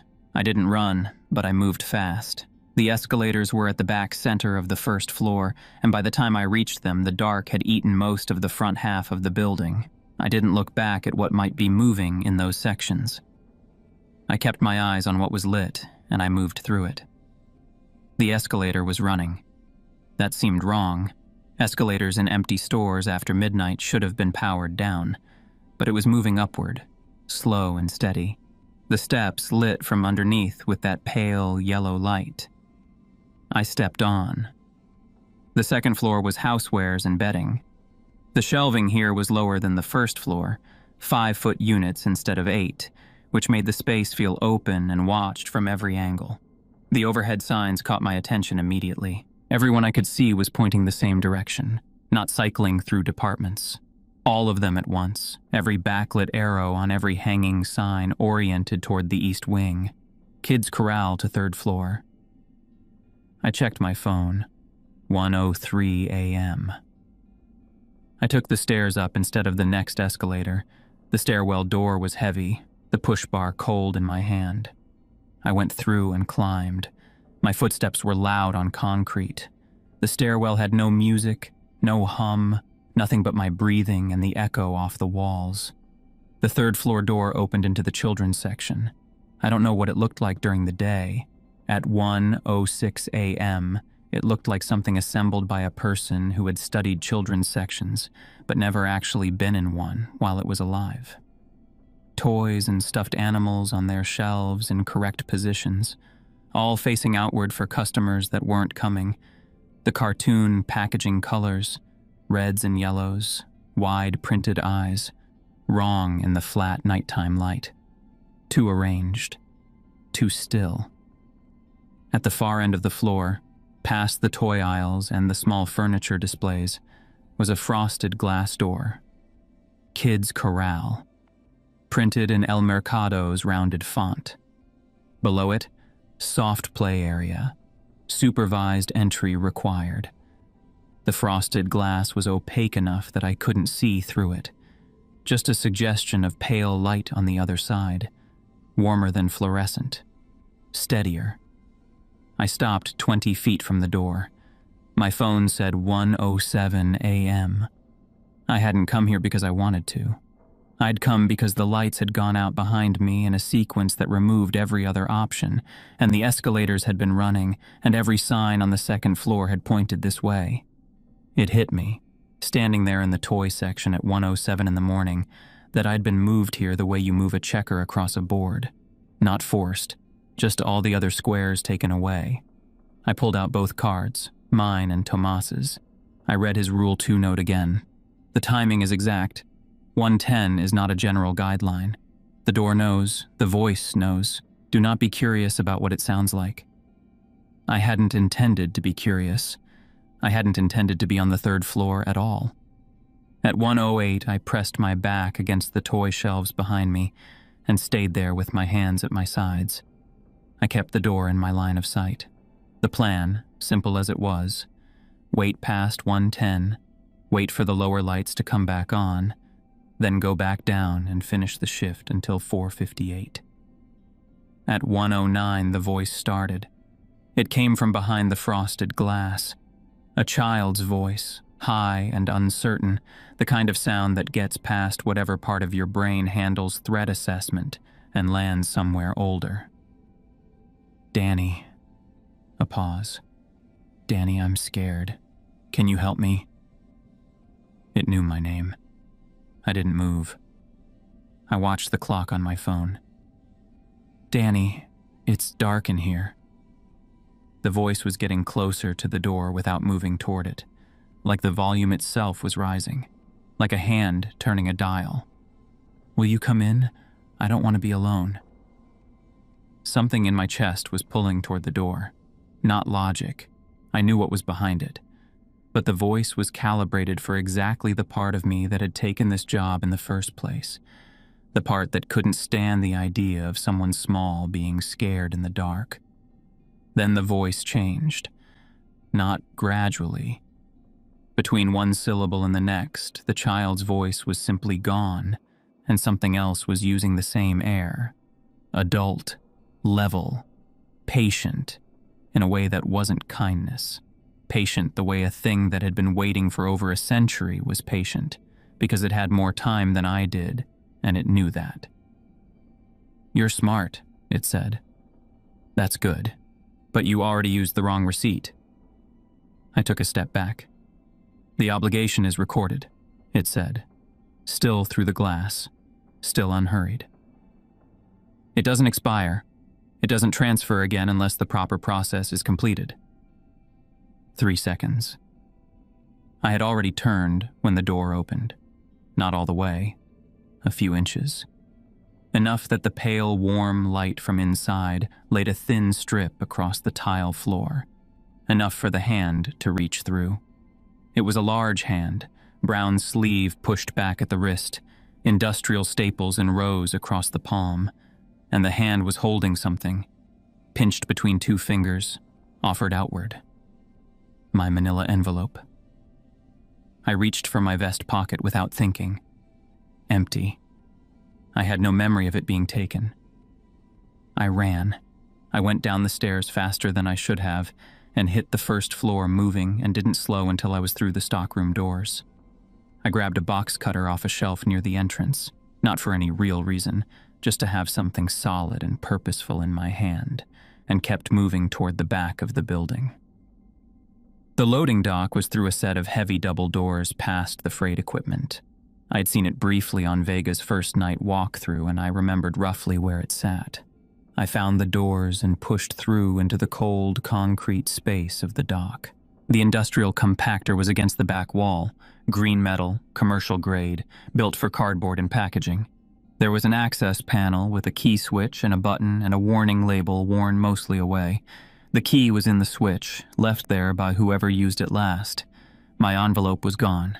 The 4 blue receipts were gone with it. I checked my vest pocket again. Empty. I checked my jeans. Then I found them in my back left pocket, the 4 receipts folded together where I'd had Tomas's card. I didn't remember moving them. I didn't remember taking them out of the envelope at all. But they were there, and my hands were shaking when I unfolded them. I turned the key in the compactor switch and hit the button. The machine came on loud, louder than I expected in the quiet of the dock, a grinding industrial noise that bounced hard off concrete walls. I fed the receipts in, one at a time, through the slot. The first 2 went quietly. The third made the machine stutter. The fourth made it scream. Not just mechanical. The grind rose into something with too many tones in it, a sound that was wrong in the same way the chime was wrong. Less like a sound, and more like pressure. The overhead lights in the loading dock flickered for the first time all night. The compactor shuddered against its anchor bolts, then it stopped, and the silence that followed was total, like the building had gone briefly somewhere else and come back. I turned the key back and took it out, put it in my pocket. Then I found a corner behind a stack of flattened cardboard bales, and I sat down on the cold concrete, and I stayed. 3 hours and some change passed. The loading dock didn't change. The lights held. Nothing came through the double doors. I sat with both cards in my hands and read Tomas's notes again in the low light, every line, 3 times through. I read the part where he said the receipts kept adding to the total. I read the part where he said the 3rd early attempt almost didn't let him come back. I read, "I'm sorry" at the bottom and thought about what it cost to write that on a card you were leaving for a stranger. I thought about what the voice had said. You already used the wrong receipt. It had known. It had been watching the whole time. Watching since the moment I walked in and signed the onboarding forms, probably. Since before that, maybe. Since whatever clause was buried under liability acknowledgement had added my name to whatever list it kept. My phone died at 3:40. After that, I watched the wall clock above the freight entrance. Black hands, white face, loud second tick. The kind of clock that exists everywhere work gets done. I thought about Mateo, the horse dream, the sleep lines on his face, the way he'd shrug and say, sort of like that was a complete answer to any question. I thought about him sleeping right now in our mother's apartment while I sat on a loading dock floor 3 miles away, trying to outlast something that had been collecting unpaid debts since before my grandfather was born. At 4:45, I stood up, straightened my vest, and walked to loading dock door 3. The doors were numbered in stenciled white paint, a foot tall on each. I stood in front of door 3 and kept my hand off the bar. The dock clock said 4:51. I waited. The compactor had screamed. That meant the entity was going to be angrier next shift. Whatever I'd bought by destroying those receipts, I'd spend it before I even clocked in Sunday. I knew that the same way I knew everything else I'd learned tonight. The hard, slow way, by running out of options until only one was left.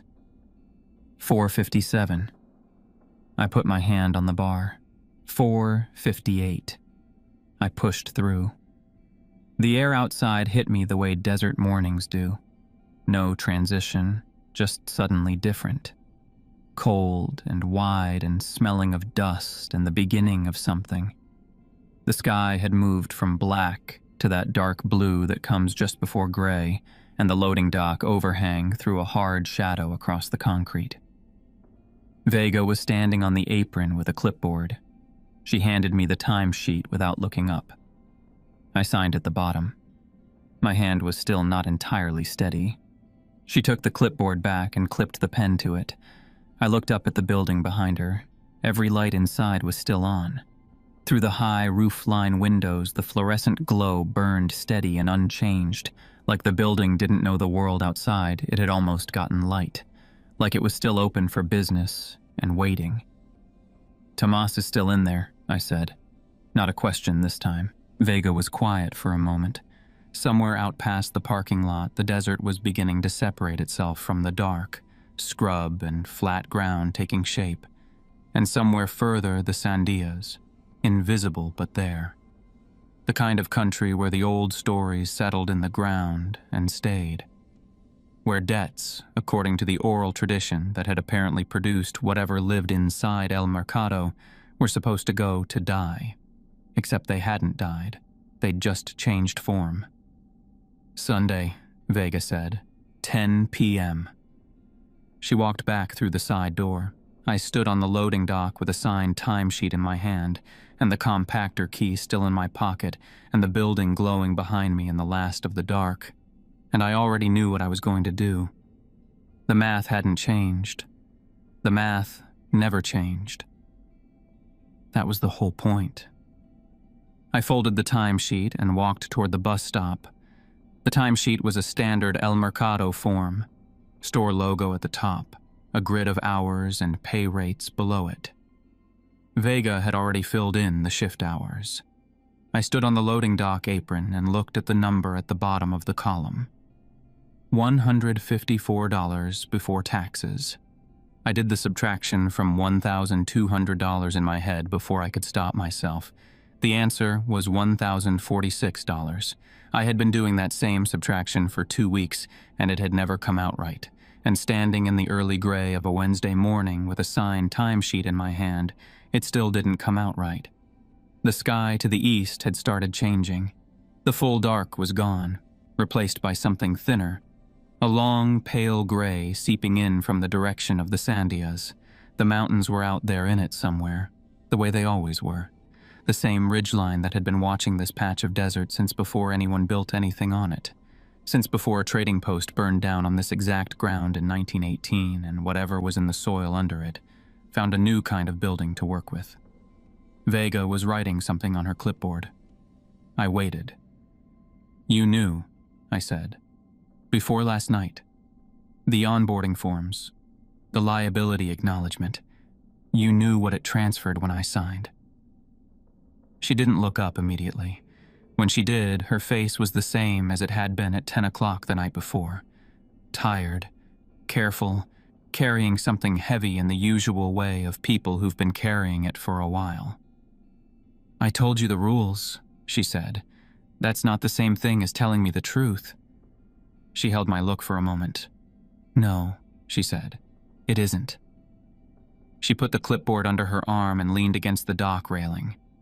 When she spoke again, the anger was already gone from it. Not like she'd suppressed it, but like it had burned out a long time ago, and what was left was just the facts. "I've been on nights here for 7 years," she said. "My balance when I started was small. By the time I understood what the receipts were doing to it, it was too large to walk away from safely. Now it's..." She stopped. "I have a daughter in Española, 2 grandkids. I think about them the same way you think about your brother." The morning air smelled of dust and something faint underneath it, something green and sharp. Creosote, maybe, from somewhere past the parking lot's edge where the desert started. The kind of smell you only got after rain, or before it. Rare out here either way. "It doesn't want me to fail," I said. "It wants me to keep working." "It feeds on the weight of debt," she said. "On the math you do in your head when you're 3 days out from a deadline. It doesn't need you to default. It needs you to stay just close enough to paying that you keep trying." She looked at the timesheet in my hand. "You felt that before you ever walked through the door last night, on the bus, in your apartment. That's what it reads. That's what it's been reading since you signed the onboarding forms." I thought about the coins in my palm on the ride over, the $8, the way the clinic reminder had buzzed against my leg like it knew exactly what I was carrying. "It found me before I got here," I said. Vega didn't answer that. She didn't have to. The day shift started arriving around 5:15. I was still standing near the dock when a side door opened and a woman came out with a keyring and a coffee cup, moving with the unhurried certainty of someone who had made this walk enough times to do it on autopilot. She stopped when she saw me. She was somewhere in her 50s, a blue El Mercado vest over a flannel shirt, hair gray-streaked and braided down her back. Her name tag said Marta. Day operations. She looked at me the way you look at someone you've heard about and hoped to avoid having to look at. New night shift, she said. Danny. She nodded slowly and took a sip of her coffee. Her eyes moved to the door behind me, then to the building, then back. First night? Yes. She was quiet for a moment in the way of someone deciding how much to give away. Then she said, There's a charging cable by the freight desk inside, if your phone ran out. I looked at her. She already knew it had. Go plug it in, she said. Before the bus. I went inside. The break room was cold and fluorescent and smelled like old coffee. The cable was there below the bulletin board, plugged into a power strip, the end worn from use. I plugged my phone in and watched the screen come up on 2%. I waited until it hit 8, the same number I'd had in coins 16 hours ago, and unplugged it and went back outside. Marta was still there, about halfway through her coffee. She waited until I was close before she spoke, and when she did, her voice was quiet enough that it wouldn't carry back through the door. The receipt in your envelope, she said. Next time, use it on the second encounter, not the first. I stopped. What happens at the second? She shook her head. Not, I don't know. The other kind of shake, the kind that means I won't say it out loud where it might hear. The receipt you keep in your shoe, I said. Does that work? She looked down at her feet for a moment. It has to be fresh. Printed that shift. It's not protection exactly. More like it makes you harder to read. Like you've already settled something small, so there's less to calculate. She looked back up at me. It's not reliable, but it's better than nothing. The side door opened from inside, and a second day shift worker came through, and Marta straightened up and her face changed, closed off, professional again. She went inside without looking back at me. The door settled shut behind her with a quiet, final sound. Vega was at her car in the far corner of the lot when I crossed toward the street. A white sedan, older, dent in the rear quarter panel gone rusty at the edges. She was loading the clipboard into the back seat. Tomas, I said when I was close enough. She closed the car door and looked at me over the roof. In the flat early light, her face was just a person's face, tired and ordinary and belonging to someone who had made a series of decisions that had ended with her in a parking lot at 5 a.m. He tried to run, she said. Not through the right door, not at the right time. He thought leaving fast enough would break the hold. She paused. He's still in the building, somewhere on the upper floors. She paused again. You can hear him sometimes, late in the shift. Calling for help. From the kids' corral. I understood that without her saying it. The voice at 1:09 a.m., high and uncertain. Danny. I'm scared. Can you help me? Not a child. Tomas. I put that somewhere in the back of my mind and left it there because there was nowhere useful to put it right now, and I still had to get through today and the day after. If I quit, I said, don't come back. Vega rested her forearms on the roof of the car. The debt doesn't stay here. It follows you home. Works differently out there. Slower, less direct. But it'll show up in your brother's medical file. A balance that wasn't there before, or an insurance claim that gets denied for a reason no one can quite trace. Your mother's credit score dropping. The interest rate on any loan you apply for coming in just high enough to matter. She straightened up. It collects at a distance, the same way it collects up close. It's patient. It has been patient for longer than anyone currently working here has been alive. The desert spread wide to the south and west of the parking lot, flat and enormous in the early gray. Past the city's edge somewhere, past the Rio Grande and the mesas, the Gila wilderness sat in the distant dark the way it always had. The place where the old stories said debts were supposed to go and die. Except this one had survived. It had found new containers for itself. Land grants, then a trading post, then a building with fluorescent lights and a digital signature field, and a clause buried in the fourth paragraph of a liability acknowledgement that nobody read. "The curandera who blessed the foundation," I said. "The iron and salt. She knew what was here." Vega opened her car door. She did what she could. The blessing kept it inside the property. If the rebar ever corrodes enough, she stopped. "That's not your problem right now. Your problem is Friday." She got in and pulled the door shut. The car started and backed out of the space and left the lot without looking back. I stood in the parking lot for a moment after the car was gone, in the new light, with the building behind me still burning fluorescent through every window. Lights on in an empty store at 5:30 in the morning. Just running. Just waiting. The bus stop was a concrete bench and an open metal frame where a plexiglass sign panel had been at some point. I sat on the bench and held both cards in my hands, mine and Tomas's, and looked at the sandias. The light had reached the ridge now, real daylight starting to show the rock for what it was. I turned over my card and read the fine print. "Property of El Mercado Night Operations. Do not remove from premises. Debt follows the card." Below it, obligation, $1,046. Due, Friday. I looked at it for a while. $1,200 minus $154 was $1,046. The number looked like the subtraction had been done honestly. But the starting figure had already been adjusted before I earned anything, and the interest had been calculated before I ever clocked out. It looked like progress. It was designed to look like progress. The whole system was designed to look like progress. Like if you just worked enough shifts and handed over enough receipts and followed enough rules, the number would eventually reach zero. It wouldn't reach zero. That was the design. It had always been the design, going back further than this building, further than the trading post, all the way back to the landowners and the Santa Fe ring and the workers whose names got crossed out in red when the accounts that could never balance were finally closed. El Tasador hadn't invented the system. It had just made one version of it visible. I had 8% on my phone.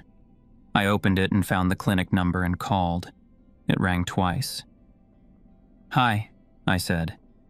"This is Danny Salazar. My brother Mateo is a patient, pediatric surgery.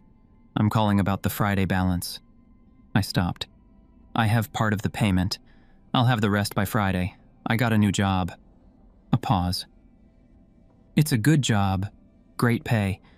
Just has some weird rules." The receptionist said they'd noted on the account. I thanked her and hung up. I looked at the card again. $1,046. I folded it and put it in my wallet, behind my ID, where I'd feel it whenever I reached for anything. He had been working in that building for 6 weeks, had tried to leave early 3 times, had left a note for a stranger on a card behind a vending machine, the last useful thing he could do. I thought about him up there on the upper floors somewhere in the permanent fluorescent afternoon of a closed store. And I thought about my mother pressing bus fare into my palm, and I thought about Mateo and the horse that didn't want to leave the apartment, and how the answer to that was just to talk to it long enough. I didn't know how to talk to what was in that building, but I knew how to follow rules, and I knew how to show up. The bus came at 5:43. I got on and paid with my phone and walked to the back. 3 rows from the back, like always. I didn't look out the window at the store, but I felt it watching, and I knew the rules weren't there to protect me from the entity. They were there to make sure I lasted long enough to owe more.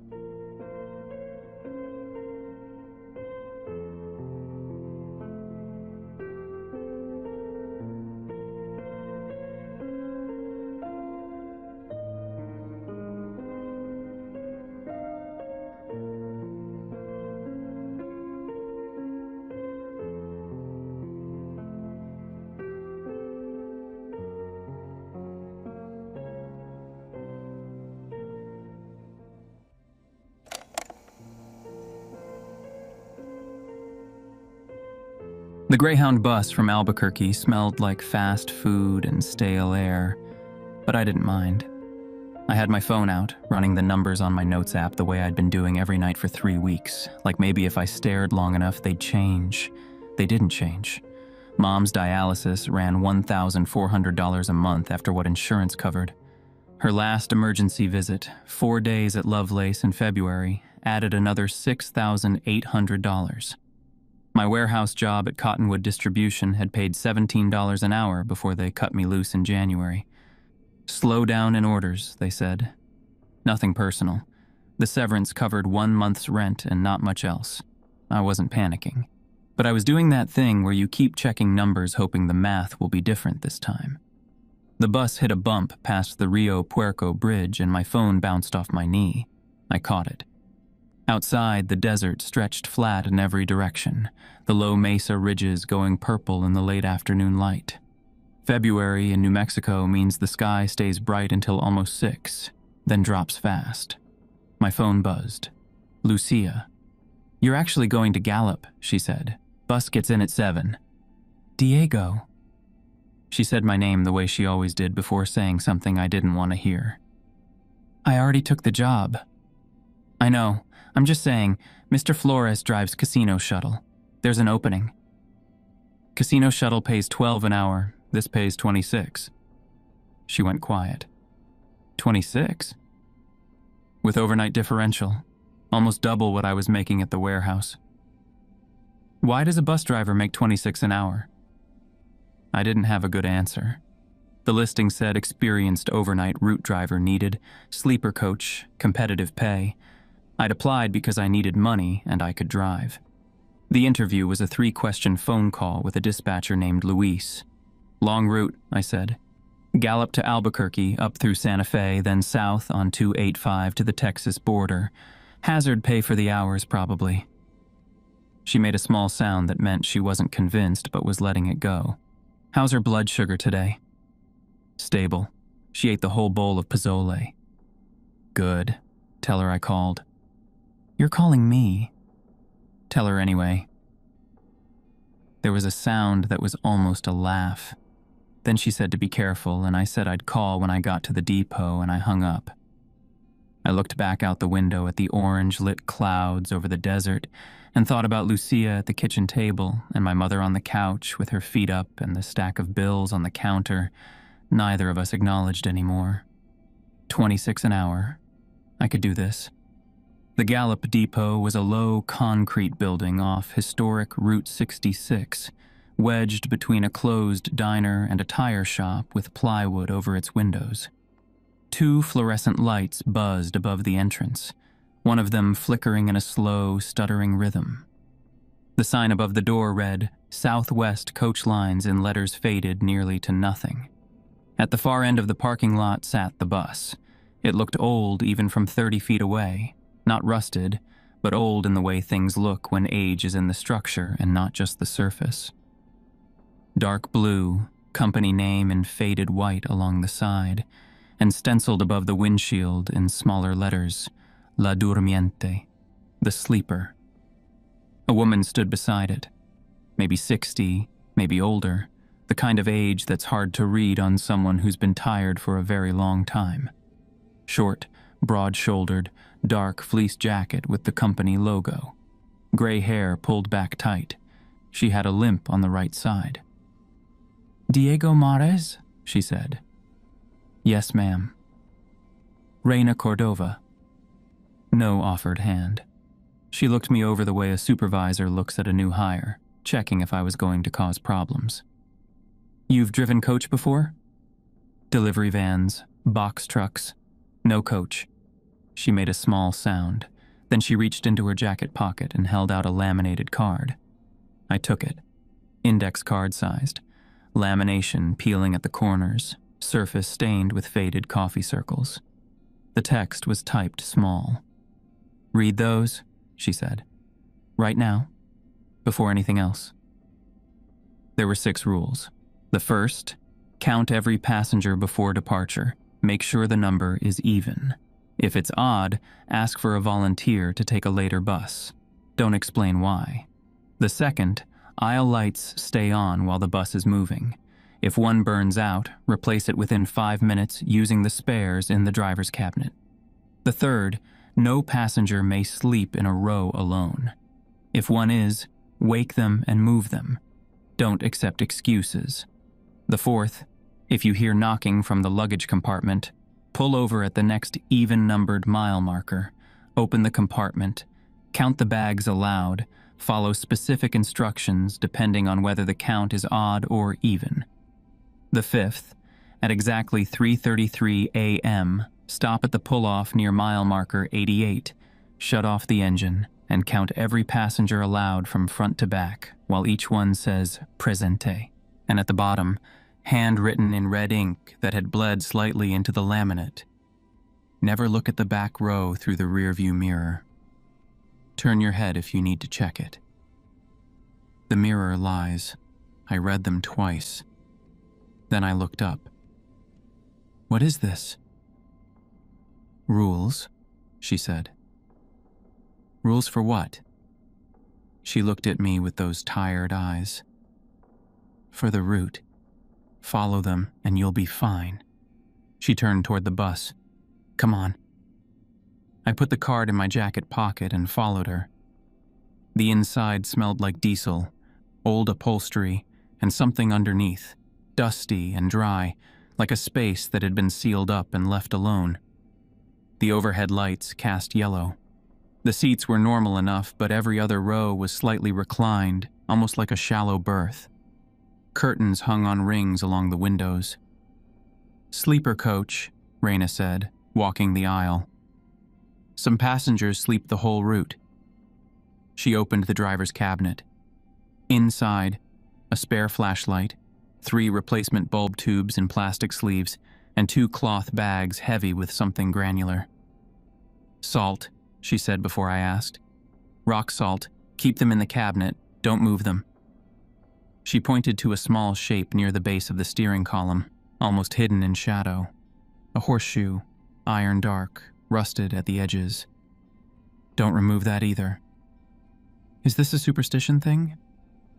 The rules are the rules, she said, and for the first time she looked at me directly. Her eyes were dark and steady. I drove this route for 22 years. Those rules kept me alive. Follow them exactly. Don't decide which ones matter. They all matter. You just don't know why yet. I wanted to ask her at least 10 questions. I said, okay. She walked me through the route.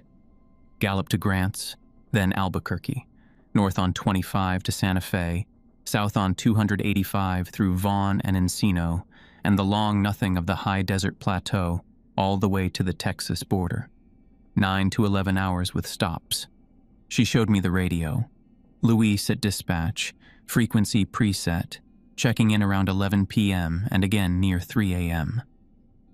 If something happens, she said, call Luis first. He knows the route. What kind of something? She didn't answer. She stepped off the bus. Outside, the temperature had dropped. The desert cold was different from city cold. Nothing to block it, no buildings bleeding warmth. It came straight off the plateau and cut right through your jacket. Raina stood near the depot entrance. She looked at the bus for a long moment. Her jaw was tight. Her hands were deep in her pockets. Any questions? She said. A few, yeah. Good luck, she said. She pushed open the depot door and went inside. That was it. No handshake, no final word. The door swung shut, and I was alone in the parking lot. I noticed only then that her eyes had been wet. I thought she was emotional about retiring after 22 years. That's what I told myself. I read Rule 6 one more time. Then I went to start the pre-departure checklist. Passengers started arriving at 8:40. I stood at the door, checked names against the manifest on my phone, and counted as they boarded. 2, 4, 6. A family came up together. I miscounted at first. Got 11 before realizing there were 4 of them, not 3. 12 when I got it right. 2 women with matching travel backpacks. 14. The clock on my phone read 8:58 p.m. 14 names on the manifest. 14 people on the bus. Even. Something loosened in my chest that I hadn't realized was tight. These rules were just routines, I told myself. Procedures to keep a driver organized on a long overnight haul. Count to an even number and things feel more controlled. That's all this was. At 9:02, I closed the door and sat down. The engine turned over with a low, heavy vibration that climbed through the seat and up into my spine. The frequency was slightly off from any engine I'd driven before, like a note played a half-step flat. My back teeth buzzed with it. I had to consciously unclench my jaw.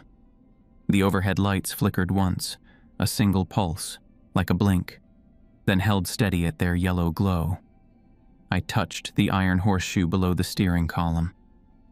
I don't know why. It just felt like the right thing to do. I pulled out of the Gallup depot at 9:07 p.m. The road west of Gallup at night is flat and dark and empty in a way that's hard to explain. It runs straight in the headlights as far as you can see. On both sides, the desert goes invisible in the dark, and above it the sky is packed with stars the city never shows you. No other cars, no house lights, just the road and the bus and the hum. I was 20 minutes out when a pull-off appeared in my headlights and a roadside sign came and went. Grant's stop. Right. One more pickup. I checked the manifest. 1 additional passenger at this stop. I pulled over. The door hissed open. Cold air poured in. The man came up the steps. Maybe 50, maybe older. He wore a long coat, dark wool, heavy, the kind that made sense in the mountains, but not out here where the desert cold was dry and the wind wasn't bad enough to need that much fabric. The coat was worn at the collar and cuffs, washed until the texture had gone soft. He handed me a ticket. I checked it against the manifest. Confirmed. I looked up to say welcome aboard and he was already moving, walking the aisle without being directed, like he already knew exactly where he was going. He went all the way to the back. He sat down in the center of the back row and folded his hands in his lap. 15. The number sat in my stomach like something dropped from a height. I stood halfway up and looked down the aisle.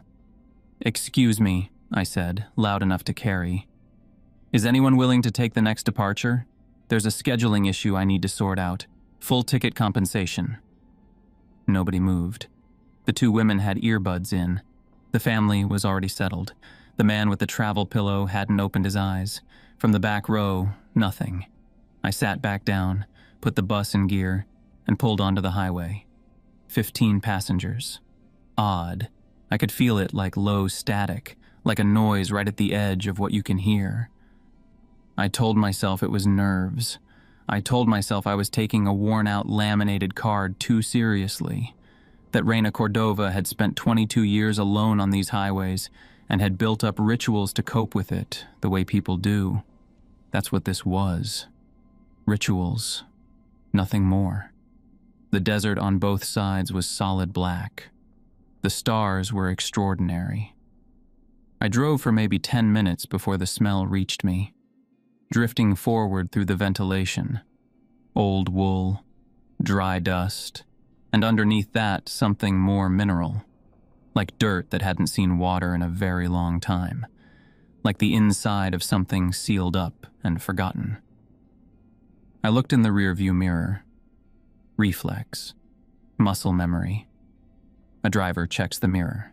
The back row was empty. Not shadowed, not hard to see. Empty. No shape, no coat. Nothing. My hands tightened on the wheel. I turned my head.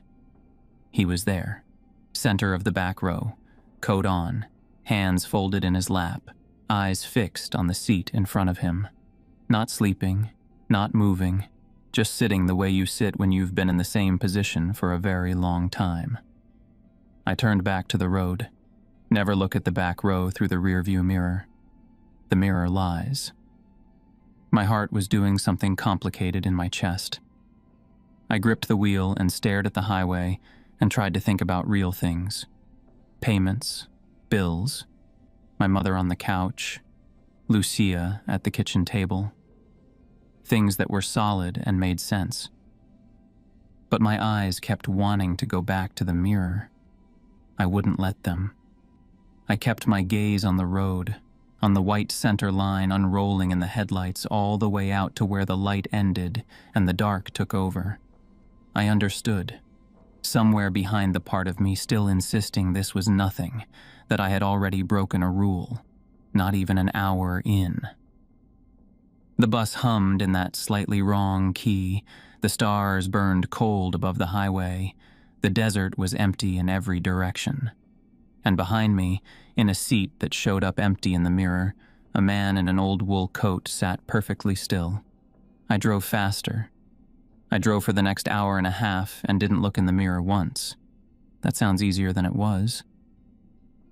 The rear view on La Durmiente was positioned perfectly in my line of sight, just like on every bus or truck I'd ever driven.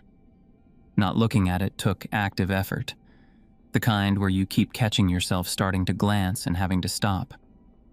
After the first 30 minutes, I started watching the right side mirror instead, the one that showed the road behind me and a sliver of the shoulder.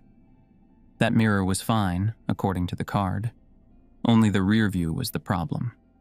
The road between Grants and Laguna Pueblo at night was nothing. No other vehicles, no lights from buildings, just the highway cutting through flat scrubland the headlights barely touched on either side. I passed through Grants at 10:15, a cluster of lights that lasted about 4 minutes and disappeared behind me. And after that, it was dark again, and the desert went back to being infinite. Most of the passengers were asleep. I could hear it, the uneven breathing. A man in the middle rows who snored in short bursts. A kid near the front who had gone quiet an hour ago. The two women with the backpacks had one phone screen lit between them. Everyone else was dark. I didn't think about the man in the back row. I thought about the road. I thought about the gas gauge and the next scheduled stop, and whether there'd be construction on I-25 near Albuquerque. I thought about Lucia probably asleep at the kitchen table with her homework spread out, and my mother's medication sitting on the counter next to a glass of water. Normal things. Countable things. At 11 p.m., the aisle light above row 6 dimmed. Not all the way out, just a drop, the way a lamp flickers before the bulb goes. I caught it in my peripheral vision, a slight change in the quality of the yellow light, and my stomach tightened before I'd figured out what I was reacting to. Rule 2. Aisle lights stay on while the bus is moving. If one burns out, replace it within 5 minutes. I pulled over onto the shoulder, hazards on, checked the clock, 11:02. 5 minutes put me at 11:07. I opened the driver's cabinet and grabbed one of the 3 spare bulb tubes. I moved fast down the aisle, stepping around a bag someone had left in the walkway, and reached up to the fixture above row 6. The bulb was warm, but not hot. I had it replaced in under 2 minutes. New bulb came on steady. I stood in the aisle for a second and looked down the length of the bus. Rows of passengers and yellow light. Curtains closed on most windows, the ordinary sound of people sleeping. I did not look at the back row. I turned around and went back to the driver's seat. At 11:19, I heard the knock. 3 slow raps from underneath the bus, coming up through the floor, evenly spaced, like someone counting time. I knew what it was before I'd finished thinking it through. Rule 4. I felt it the way you feel a test you haven't studied for, the sudden cold weight of specific dread. I checked the road ahead. Flat, empty. Then I watched the mile markers. Mile marker 41. Odd. I kept driving. Mile marker 42. Even. I pulled over and cut the hazards on. The knocking had stopped when I pulled off the road. I didn't know if that was a good sign. I climbed down and walked to the luggage compartment. The latch was cold. I pulled it open and started counting aloud, touching each bag. 1, 2, 3, 4, 5, 6, 7, 8, 9, 10, 11. Odd. The rule said if the number is odd, close the compartment and drive 3 miles before stopping again. I closed it, got back in the bus, pulled onto the highway and watched the odometer. 3 miles put me at mile marker 45. I pulled over. I had my hand on the compartment latch before I caught myself. I took out the card and read Rule 4 again under my phone's light. Pull over at the next mile marker that ends in an even number. The rule specified an even mile marker. I'd done that the first time, marker 42. But driving 3 miles after the odd count had landed me at 45, which was odd. The rule didn't say whether the second stop also needed to be even. I grabbed the radio handset. "Luis, you there?" A few seconds of static, then his voice, tight and careful. "Mares, go ahead." Got the knock from the luggage compartment. Stopped at 42, counted 11 bags, odd, drove 3 miles, I'm at 45. Silence. Then I heard it. Faint, rhythmic tapping. His ring against the housing. "You stopped at an odd marker," he said. "Yeah, I wasn't sure if the rule meant. Don't open the compartment there, drive to the next even one." A pause. "And don't look in the side mirrors while you're stopped." I hadn't been looking at them. I kept not looking at them now. "Mile marker 46, I said.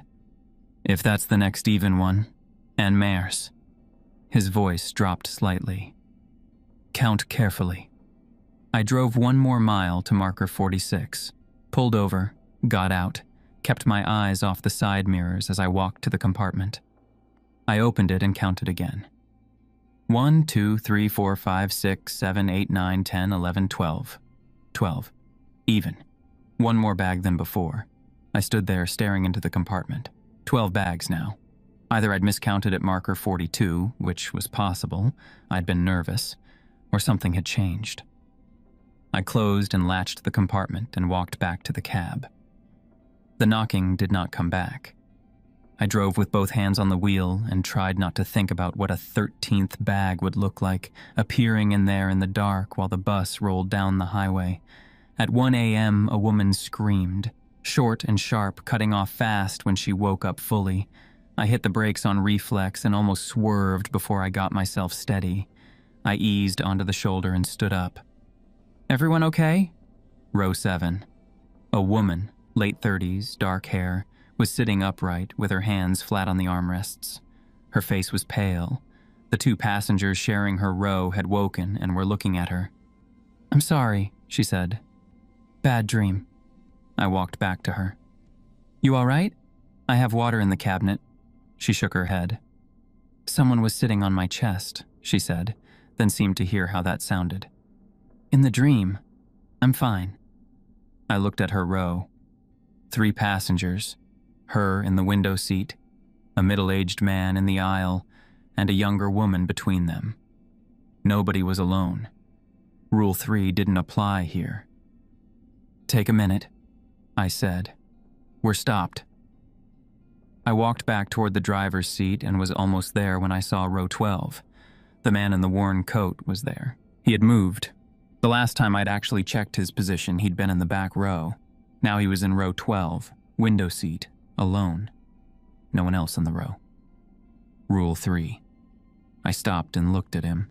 The light above row 12 threw yellow across the headrests, but the angle left his face in shadow. His coat was buttoned all the way up. "Sir," I kept my voice low. "You can't sleep in a row by yourself. I need you to move." No response. His head was turned toward the window. "Sir." I put my hand on his shoulder. The cold went through my palm before I pulled back. Not the ambient cool of the bus interior. Something worse. The kind of cold that registers before your brain has finished processing what it is. I gripped his shoulder again and shook it. His head turned, his eyes opened. Brown, tired, ordinary. He looked at me the way people look when pulled out of deep sleep in an unfamiliar place. Slow, slightly blank, working to place things. "I need you to move to a row with at least one other passenger," I said. "Bus policy." He blinked, nodded slowly, stood up and moved 3 rows forward to row 9, where there were already 2 other passengers. He settled into the window seat without a word. I stood there and watched the window beside him. The glass was dark. Black desert outside. No ambient light. Dark enough that reflections should have been clear. The woman at the other end of row 9 had a reflection. I could see my own partial reflection in the glass 2 rows up. The window beside the man in the coat showed only blackness, no outline, no shape looking back. I went back to the driver's seat. I put the bus in gear and drove. At 3:33 a.m., I was at mile marker 88. I'd been watching for it for the past 40 minutes, checking the markers every time they appeared in the headlights. When the green sign for 88 came up out of the dark, I already had my foot moving toward the brake. There was a pull-off there, just a gravel patch wide enough for the bus to stop fully off the road. I cut the engine. The silence was immediate. The hum was gone, and without it the bus felt smaller, more enclosed. The overhead lights held on battery power. Outside was absolute dark. A cloud layer had moved in sometime after Grant's and the stars were gone. I took a breath, checked the manifest on my phone. 15 passengers. I stood up, grabbed the flashlight from the cabinet, and faced the aisle. "Quick check," I said, loud enough for everyone. "Just need each of you to say present when I reach your row. Won't take long." A few heads lifted. The man with the travel pillow blinked at me. I walked the aisle slowly, flashlight on each face, row by row from the front. Most passengers answered groggy, but they answered. The woman from row 7, now in row 9, said it clearly. The man in the coat, sitting beside her, answered in a voice that was low and rough, like something waking from very far down. I noted his response and moved on. By row 12, I had counted 13. The row was empty. Rows 13 and 14, empty. I turned back toward the front. 15 total. Manifest said 15. It matched. I let out a long breath. I stood at the rear of the bus and turned to walk back to the front, and that was when I heard it. From the back row, the row I had just turned away from, a voice said, "Presente." Quiet, flat, like air moving through a space that was the wrong shape for air. I stopped. I had not counted the back row. I had looked at it. It had been empty. I had counted 15 passengers. All 15 had responded, and then a voice had come from the empty back row. 15 plus 1 was 16. 16 didn't match the manifest.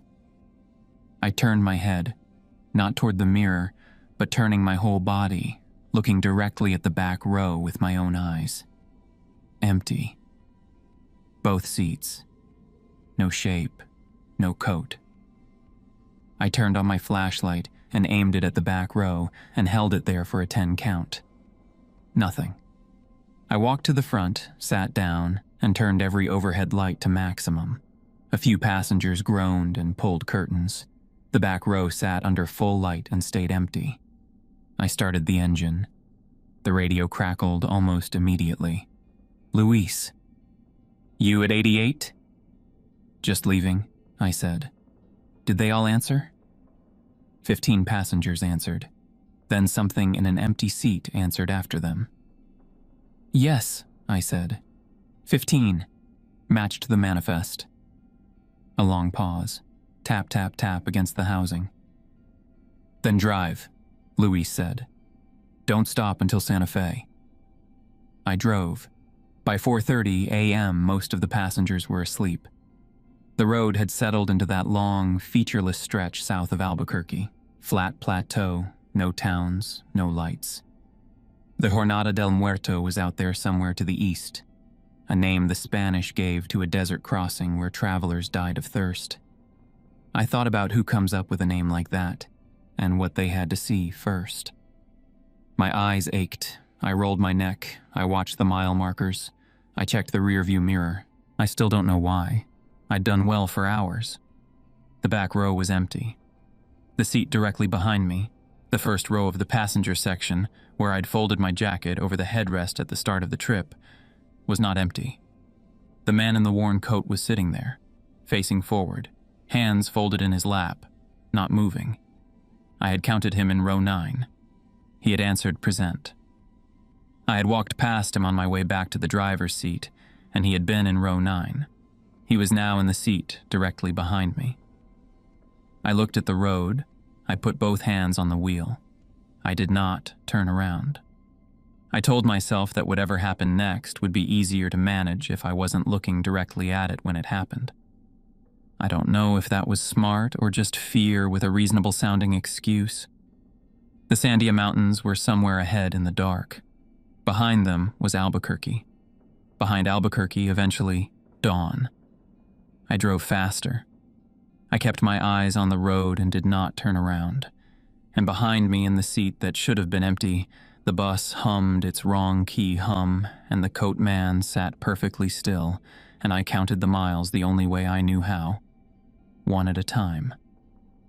I pulled the bus into the Santa Fe depot at 4:57 a.m. I don't remember the last 20 minutes of that drive very clearly. I remember the Sangre de Cristo Mountains appearing as dark shapes against a slightly less dark sky. No dawn yet, just the edge of the night getting thin. I remember passing the first highway signs for Santa Fe. I remember keeping both hands on the wheel and not turning around and telling myself every few minutes that I was almost there. At some point, I couldn't say exactly when, the cold from the seat behind me stopped being something I could feel on the back of my neck. I didn't check why. I kept my eyes on the road and let whatever had changed stay changed and drove into the city. The Santa Fe depot was bigger than the one in Gallup. An actual building with lit windows, a covered platform, 2 other buses already parked along the far side. I pulled in and cut the engine and sat there for a second with my hands still on the wheel. Then I stood up, opened the door, and said what drivers say. Santa Fe, 15-minute stop for Santa Fe passengers. Please collect all your belongings. They came out of their seats slowly. The travel pillow man, the family with the 2 kids, the woman from row 7 who'd had the bad dream, the 2 women with the backpacks. I stood at the door and counted as they stepped down.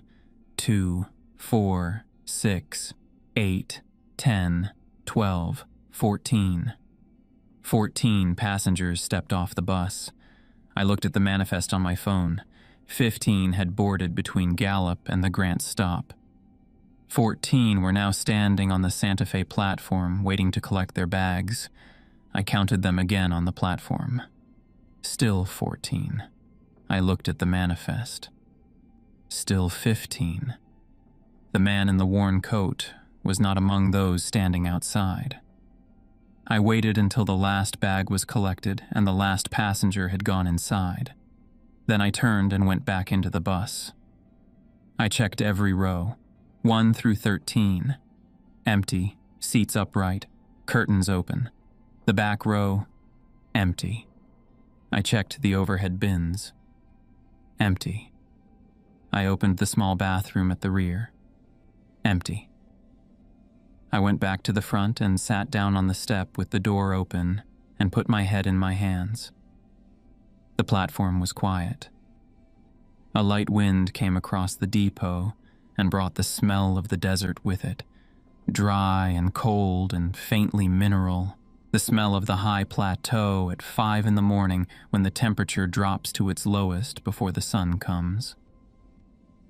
I looked under the driver's seat. because that's where things go on buses: lost phones, folded papers, things that slide forward under braking. I'd meant to clean under there before the trip and hadn't gotten to it. There was a piece of paper folded into quarters. I picked it up. The paper had gone that particular brown-white that happens after decades in a dry space. I unfolded it carefully. It was a passenger manifest, typed. The header said, Southwest Coach Lines, passenger record, and below that, a date, November 14th, 1952, and a route designation I recognized as what was now Highway 285. The names were typed in 2 columns, 23 of them. At the bottom of the list, in handwriting that had gone brown with age, 23 souls boarded, 12 found, 11 missing. The bus keeps them. I read it twice. Then I folded it back up and held it and looked at the floor. You're new. I stood up fast enough to hit my shoulder on the cab partition. My heart was going before I'd finished processing what I'd heard. An old man was sitting in row 3. He had been there the entire time I was searching the bus. He was sitting so still that my eyes had passed over him like he was part of the seat, maybe 70. Small and thin, wearing a dark jacket over a flannel shirt. His face had the look of someone who had spent a long time outdoors in dry air, weathered down to essentials. His hands were resting on his knees. He was watching me with no particular alarm. "I'm sorry," I said. "I didn't see you there." "I know." He looked at the folded paper in my hand. "You found the manifest." I looked at the paper, then back at him. "Who are you?" "Ernesto Peña." He reached into his breast pocket and pulled out a small cloth bag, the size of a coin purse, tied at the top with a piece of string, and set it on the seat beside him. It was heavy and granular. "I ride this bus every Tuesday, Santa Fe to Silver City. I've been riding it a long time." I crossed my arms. My shoulder was aching where I'd hit it. "How long?" "Since 1974. Reina's 2nd year on the route." He looked at the seat next to him. She told me she was leaving. I wondered when the new driver would show up. I looked at the cloth bag. "Is that salt?" "Rock salt." He said it the way you'd say, yes, it's an umbrella. "The rules keep it from taking more passengers, but they don't remove it. Nothing removes it. The man you counted at the Grants, stop. He's not on the bus anymore, is he?" It wasn't a question. "No," I said. "That's what it does when the count is odd. It takes 1 and the number stays the same in your head. You counted 15 the whole night, but one of those 15 was no longer a passenger." He turned the salt bag over in his hands. "The rules would have given you a better chance with an even count at boarding. But they don't always prevent the first taking. They prevent it from taking more." "He was a real person," I said. "Yes." Peña said it simply. "He still is. He's just not somewhere anyone can reach." He glanced at the rows around us. "The missing passengers from 1952, they're still here, in the seats. You just can't see them. The bus holds them in the space between counted and uncounted, still breathing, still present. But they don't occupy a seat anyone can see or feel." His voice was matter-of-fact. "This bus has been running since 1953. Do the math." I didn't want to do the math. "Why do you ride it?" I said. "Every Tuesday, if you know what's on it." He was quiet for a moment. "My wife was on the 1952 bus, the one that went into the Arroyo on 285. She was one of the 11 who were never found." He looked at the window seat beside him. "Row 3, window seat. That was her seat when they traveled together." He paused. "I ride every week to sit near where she used to sit. Sometimes, if I'm very quiet and the bus is still enough, I can hear her breathing." His voice was very even when he said it. The kind of even that comes from saying something so many times the grief has been worn smooth, but not gone. I sat down across the aisle from him because my legs were doing something unreliable. I called Raina. She answered after 6 rings. "One of them is gone," I said. "The man from Grant's. He boarded at the Grant stop, made it 15. He's not among the passengers who got off in Santa Fe." Silence on the line. Then, "How many rules did you break?" I looked in the rearview mirror twice, both times toward the back row. The others? Followed them, all of them. Lights, bags, the 333 stop. "Then you did what you could." Her voice was flat and tired. "It was already at 15 when you pulled away from Grant's. With an odd count, it can take one without breaking the balance. The rules stop it from taking more after that. They don't prevent the first." "Can it be destroyed?" "No." No hesitation. "It's bound to the bus. Has been since 1953. Destroying the bus wouldn't help. It would find another vessel." She paused.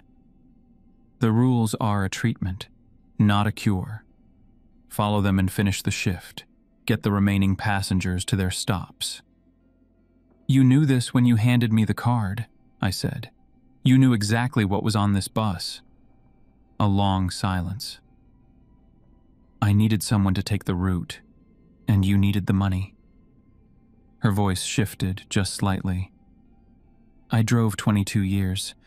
I lost 3 passengers that I know of, watched them get counted and then not get off. I still see their faces." Another pause. "Don't look in that mirror again." She hung up. My phone buzzed almost immediately. "Lucia." I picked up. "Hey." "Diego." Her voice was tight in that way I knew. "Mama's blood sugar dropped. She's at Presbyterian. They admitted her about an hour ago." Everything in my chest rearranged itself. "How bad is she?" "She's stable now. They got to her in time. Her neighbor called 911. A pause. "But Diego, she was alone when it happened. She was on the floor in the kitchen." I stood up. I took 2 steps toward the bus door. Peña was watching me from row 3. He hadn't moved. He didn't say anything, and he didn't have to. I already knew what I was about to decide. Through the windshield, the Santa Fe platform was empty and lit and completely ordinary.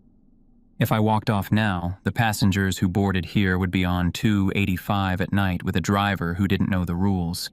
I had no way to explain the card to anyone in time to matter. "Is she awake?" I said into the phone. "Yes, she's asking for you." "Tell her I'm coming as soon as I can. Tell her I love her and I'll be there by morning." I pressed my free hand against my eyes. "I can't leave right now. I can't explain it. She's stable, they have her, and I need to finish what I'm doing." Lucia said my name. I hung up before she could say anything else, because if she'd kept talking, I wasn't sure I'd have been able to hold the decision. I called Luis on the radio, told him about the count and the Grant's passenger, and finding Peña. "I know Peña," Luis said quietly. "He's been on this route a long time. Listen to what he tells you." The tapping started, ring against housing, slow and rhythmic. "The entity is strongest between 3 and 4 in the morning. You already made it past that window. What it can do before dawn is less, but not nothing." A pause. "How many spare bulbs do you have?" 2. "Make them last." 3 new passengers boarded in Santa Fe. A middle-aged woman with a canvas duffel. A young man in construction clothes who was half asleep before I'd finished the pre-departure check. And Peña, who settled into row 5 without being directed. I counted. 3. Odd. "Is anyone willing to wait for the next departure?" I said, standing at the front. "Full fare refund." The woman looked up from her phone. "When's the next bus?" 2 hours. She shook her head. The construction worker hadn't opened his eyes. Peña looked out the window. 3. Odd. I couldn't fix it. I placed the woman and the construction worker together in row 6 and asked Peña to move up there too. 3 people in one row wasn't ideal for sleeping, but it satisfied Rule 3. Peña moved without complaint. I put the bus in gear and pulled out of Santa Fe at 5:19 a.m. The sky to the east had the first pale suggestion of not quite dark, not light, just the memory of light, still maybe 30 minutes from being real. Highway 285 south of Santa Fe goes flat and empty almost immediately. 15 minutes out of the city, the last gas station lights disappeared behind me, and the road opened up onto the high desert plateau, nothing on either side and nothing ahead but the headlights and the white center line. The ghost towns were out there somewhere. Vaughn, Encino, places that still appeared on maps but had the bones of things that used to matter. Empty gas stations, closed motels, diners that hadn't served anyone in years. I'd seen them in daylight. I didn't want to think about what they looked like out here at 5 a.m. I checked the passengers. Row 6, all 3 visible and accounted for. The aisle lights held steady. At 5:44 a.m., the light above row 5 flickered. Just a flutter, then steady, then a second flutter. I pulled over, grabbed the second-to-last spare bulb from the cabinet, replaced the row 5 fixture in under 3 minutes. New bulb held. I stood in the aisle for a moment and listened to the silence outside. The complete, flat silence of the high desert when the engine is off and there are no other cars for 20 miles in either direction. Then the seat behind me creaked. Not a settling sound, not the random noise of a vehicle cooling down. A creak with weight behind it, the sound of upholstery compressing under something that hadn't been there a moment before. I turned around. Row 2 had been empty when I walked past it on my way to change the bulb. I was certain. I had looked at every row. Row 2 was not empty now. A woman was sitting in the window seat on the right side. She was wearing a dress that didn't belong to this decade, dark fabric, fitted at the waist, the collar high and straight in a style I recognized from old photographs. Her hair was set the same way. Her hands were folded in her lap, pale against the dark fabric. Her eyes were closed. Her chest was not moving. I stood very still. The 3 passengers in row 6 had not moved. Row 2 had been empty, and now it had a figure in it. 3 visible passengers, plus 1 more was 4. 4 was even. The bus's intercom crackled. Not static, something that was almost a voice, thin and flat, like air being forced through a space that was the wrong shape for it. The woman's eyes opened. They were not eyes. They were vertical lines. 5 marks grouped like tally marks, carved into the spaces where eyes should have been. The voice came from every speaker at once, from above my head and from the back of the bus and from somewhere that didn't correspond to any speaker I could identify. You counted wrong. The number is even now. I am the even. I am the balance. The voice came from behind me even when I was facing it. From in front of me when I turned. It came from everywhere and nowhere, shaped roughly like words, with the quality of wind moving through a hollow space. I am staying.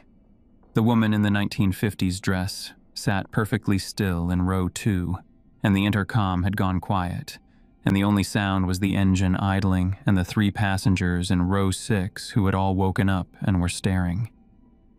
Her tally mark eyes were open. She wasn't moving. She looked like something waiting for a decision to be made. Peña stood up from row 6. He moved slowly down the aisle toward me, keeping his eyes on the space between the woman's face and the window. Not on the eyes directly. He stopped beside me and leaned in close. "Don't look at the eyes," he said quietly. "Look at her face if you need to, not the eyes." "What do we do?" "The recount." He said it like a word he'd had ready for a long time. "You walk the aisle. You count every visible passenger. When you reach her, you count her too, but you also say the names. What names? The missing. His voice stayed low and steady. Say their names out loud as you count. The entity cannot stay in a seat where it has been named. Where you name the missing and count them, it loses the space it's holding. I don't know their names. I do. He held his hands together in front of him and began to recite. Quietly. From memory, the way you recite something you've said to yourself 10,000 times over 50 years. Elena Peña, Samuel Cordova, Maria Reyes, Tomas Gallegos, Consuelo Vargas, Pedro Montoya, Ana Herrera, Jorge Ruiz, Dolores Salinas, Héctor Fuentes, Rosa Trujillo. 11 names. No hesitation between any of them. But when he said the first one, Elena Peña, something in his face went very still. I typed them into my phone as fast as he said them. Then I read them back once. He nodded. I looked at the woman in the dress, still in row 2, not moving. The tally mark eyes hadn't shifted. I checked the sky through the windows. The eastern horizon had changed. Not light yet, but the dark had thinned to something gray and pale, the idea of light more than light itself. Pre-dawn. Maybe 30 minutes. The overhead lights were already on full. I grabbed the flashlight from the cabinet. One spare bulb left in the sleeve beside it. I left the bulb where it was. The woman in the dress was no longer in row 2. She was in row 7. Same posture, same position, hands in her lap. She had moved without me seeing it happen. I walked to the front of the aisle and faced the seats. I'm doing a passenger count, I said, loud enough for the passengers in row 6 to hear. When I reach your row, say presente. The woman with the duffel nodded. The construction worker hadn't taken his eyes off row 7 since the entity moved. I started from row 1. Empty. I shone the flashlight in and moved on. Uno. Row 2. Empty now. Row 3. Empty. Row 4. Empty. Row 5. Empty. Dos. Row 6. I stopped beside it and looked at the woman with the duffel. Presente? Presente. Her voice was controlled. Tres. I moved to the construction worker. Presente? Presente. He said it without looking away from row 7. Cuatro. I stepped forward to row 7. The woman in the dress was directly in front of me. I looked at her face, the pale skin, the dark fabric, the high collar, and I did not look at the marks where her eyes should have been. I aimed the flashlight directly at her. Cinco, I said. Then I said, Elena Peña. She flinched, just her shoulders, a small tightening, like someone had put a cold hand on them. Samuel Cordova. The overhead lights above rows 6 and 7 went out. I kept the flashlight steady. The remaining lights held. Maria Reyes. The temperature dropped. Not gradually, a sudden fall, the kind that makes you pull in a sharp breath. Someone behind me made a sound. I didn't look back. Tomas Gallegos. The woman in the dress was shaking now. Not violently, more like a frequency, a vibration too fast for the eye to fully track. Her face shifted. The tally marks were there, and then for a split second, they weren't, and underneath them was a young woman's face, eyes open and confused and frightened, and then the marks were back, and the young woman was gone. The cold deepened. Consuelo Vargas, Pedro Montoya. The pressure arrived in my ears, the same sensation as fast altitude change, a tightening that didn't release. I kept the flashlight aimed. I checked my phone screen for the next name. Ana Herrera, Jorge Ruiz, Every remaining overhead light went out at once. The bus went fully dark, except for the phone flashlight and the pale gray beginning to show on the eastern horizon through the windows.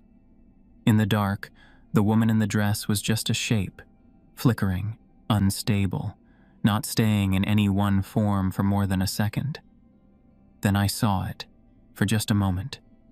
Something taller than a person, in a driver's uniform from the wrong decade, face in shadow, fingers moving in its lap. Counting, always counting.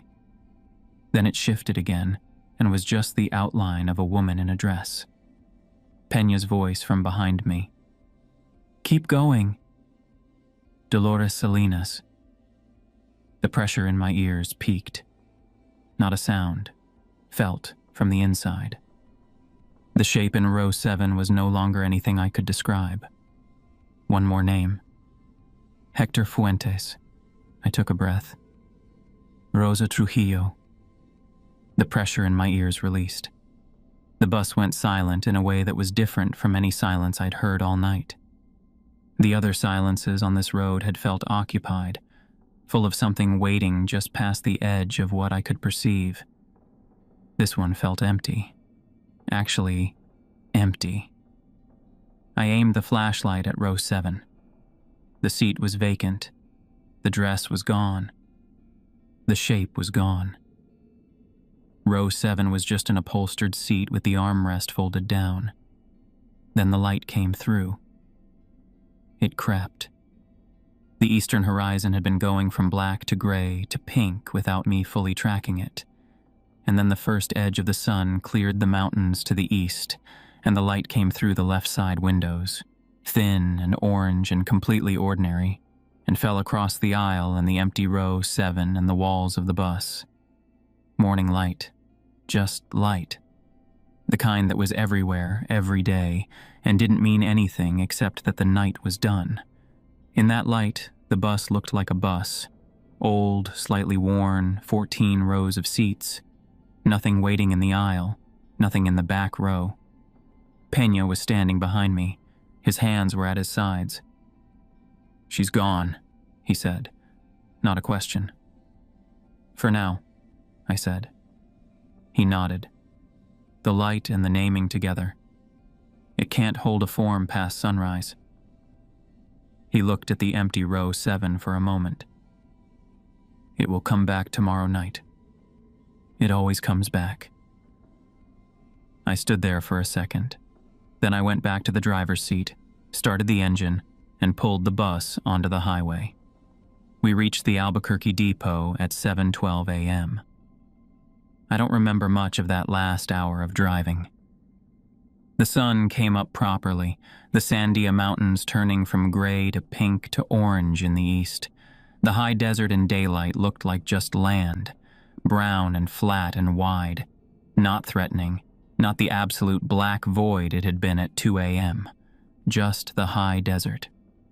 The woman with the duffel got off at the depot without looking at me. The construction worker shook his head once as he stepped down, not angry, more like he was trying to clear something, and walked away without saying anything. Peña was last. He stepped down to the platform and turned. "You did well," he said. "I lost one," I said. "The man from Grant's." "Yes." He didn't try to make that easier.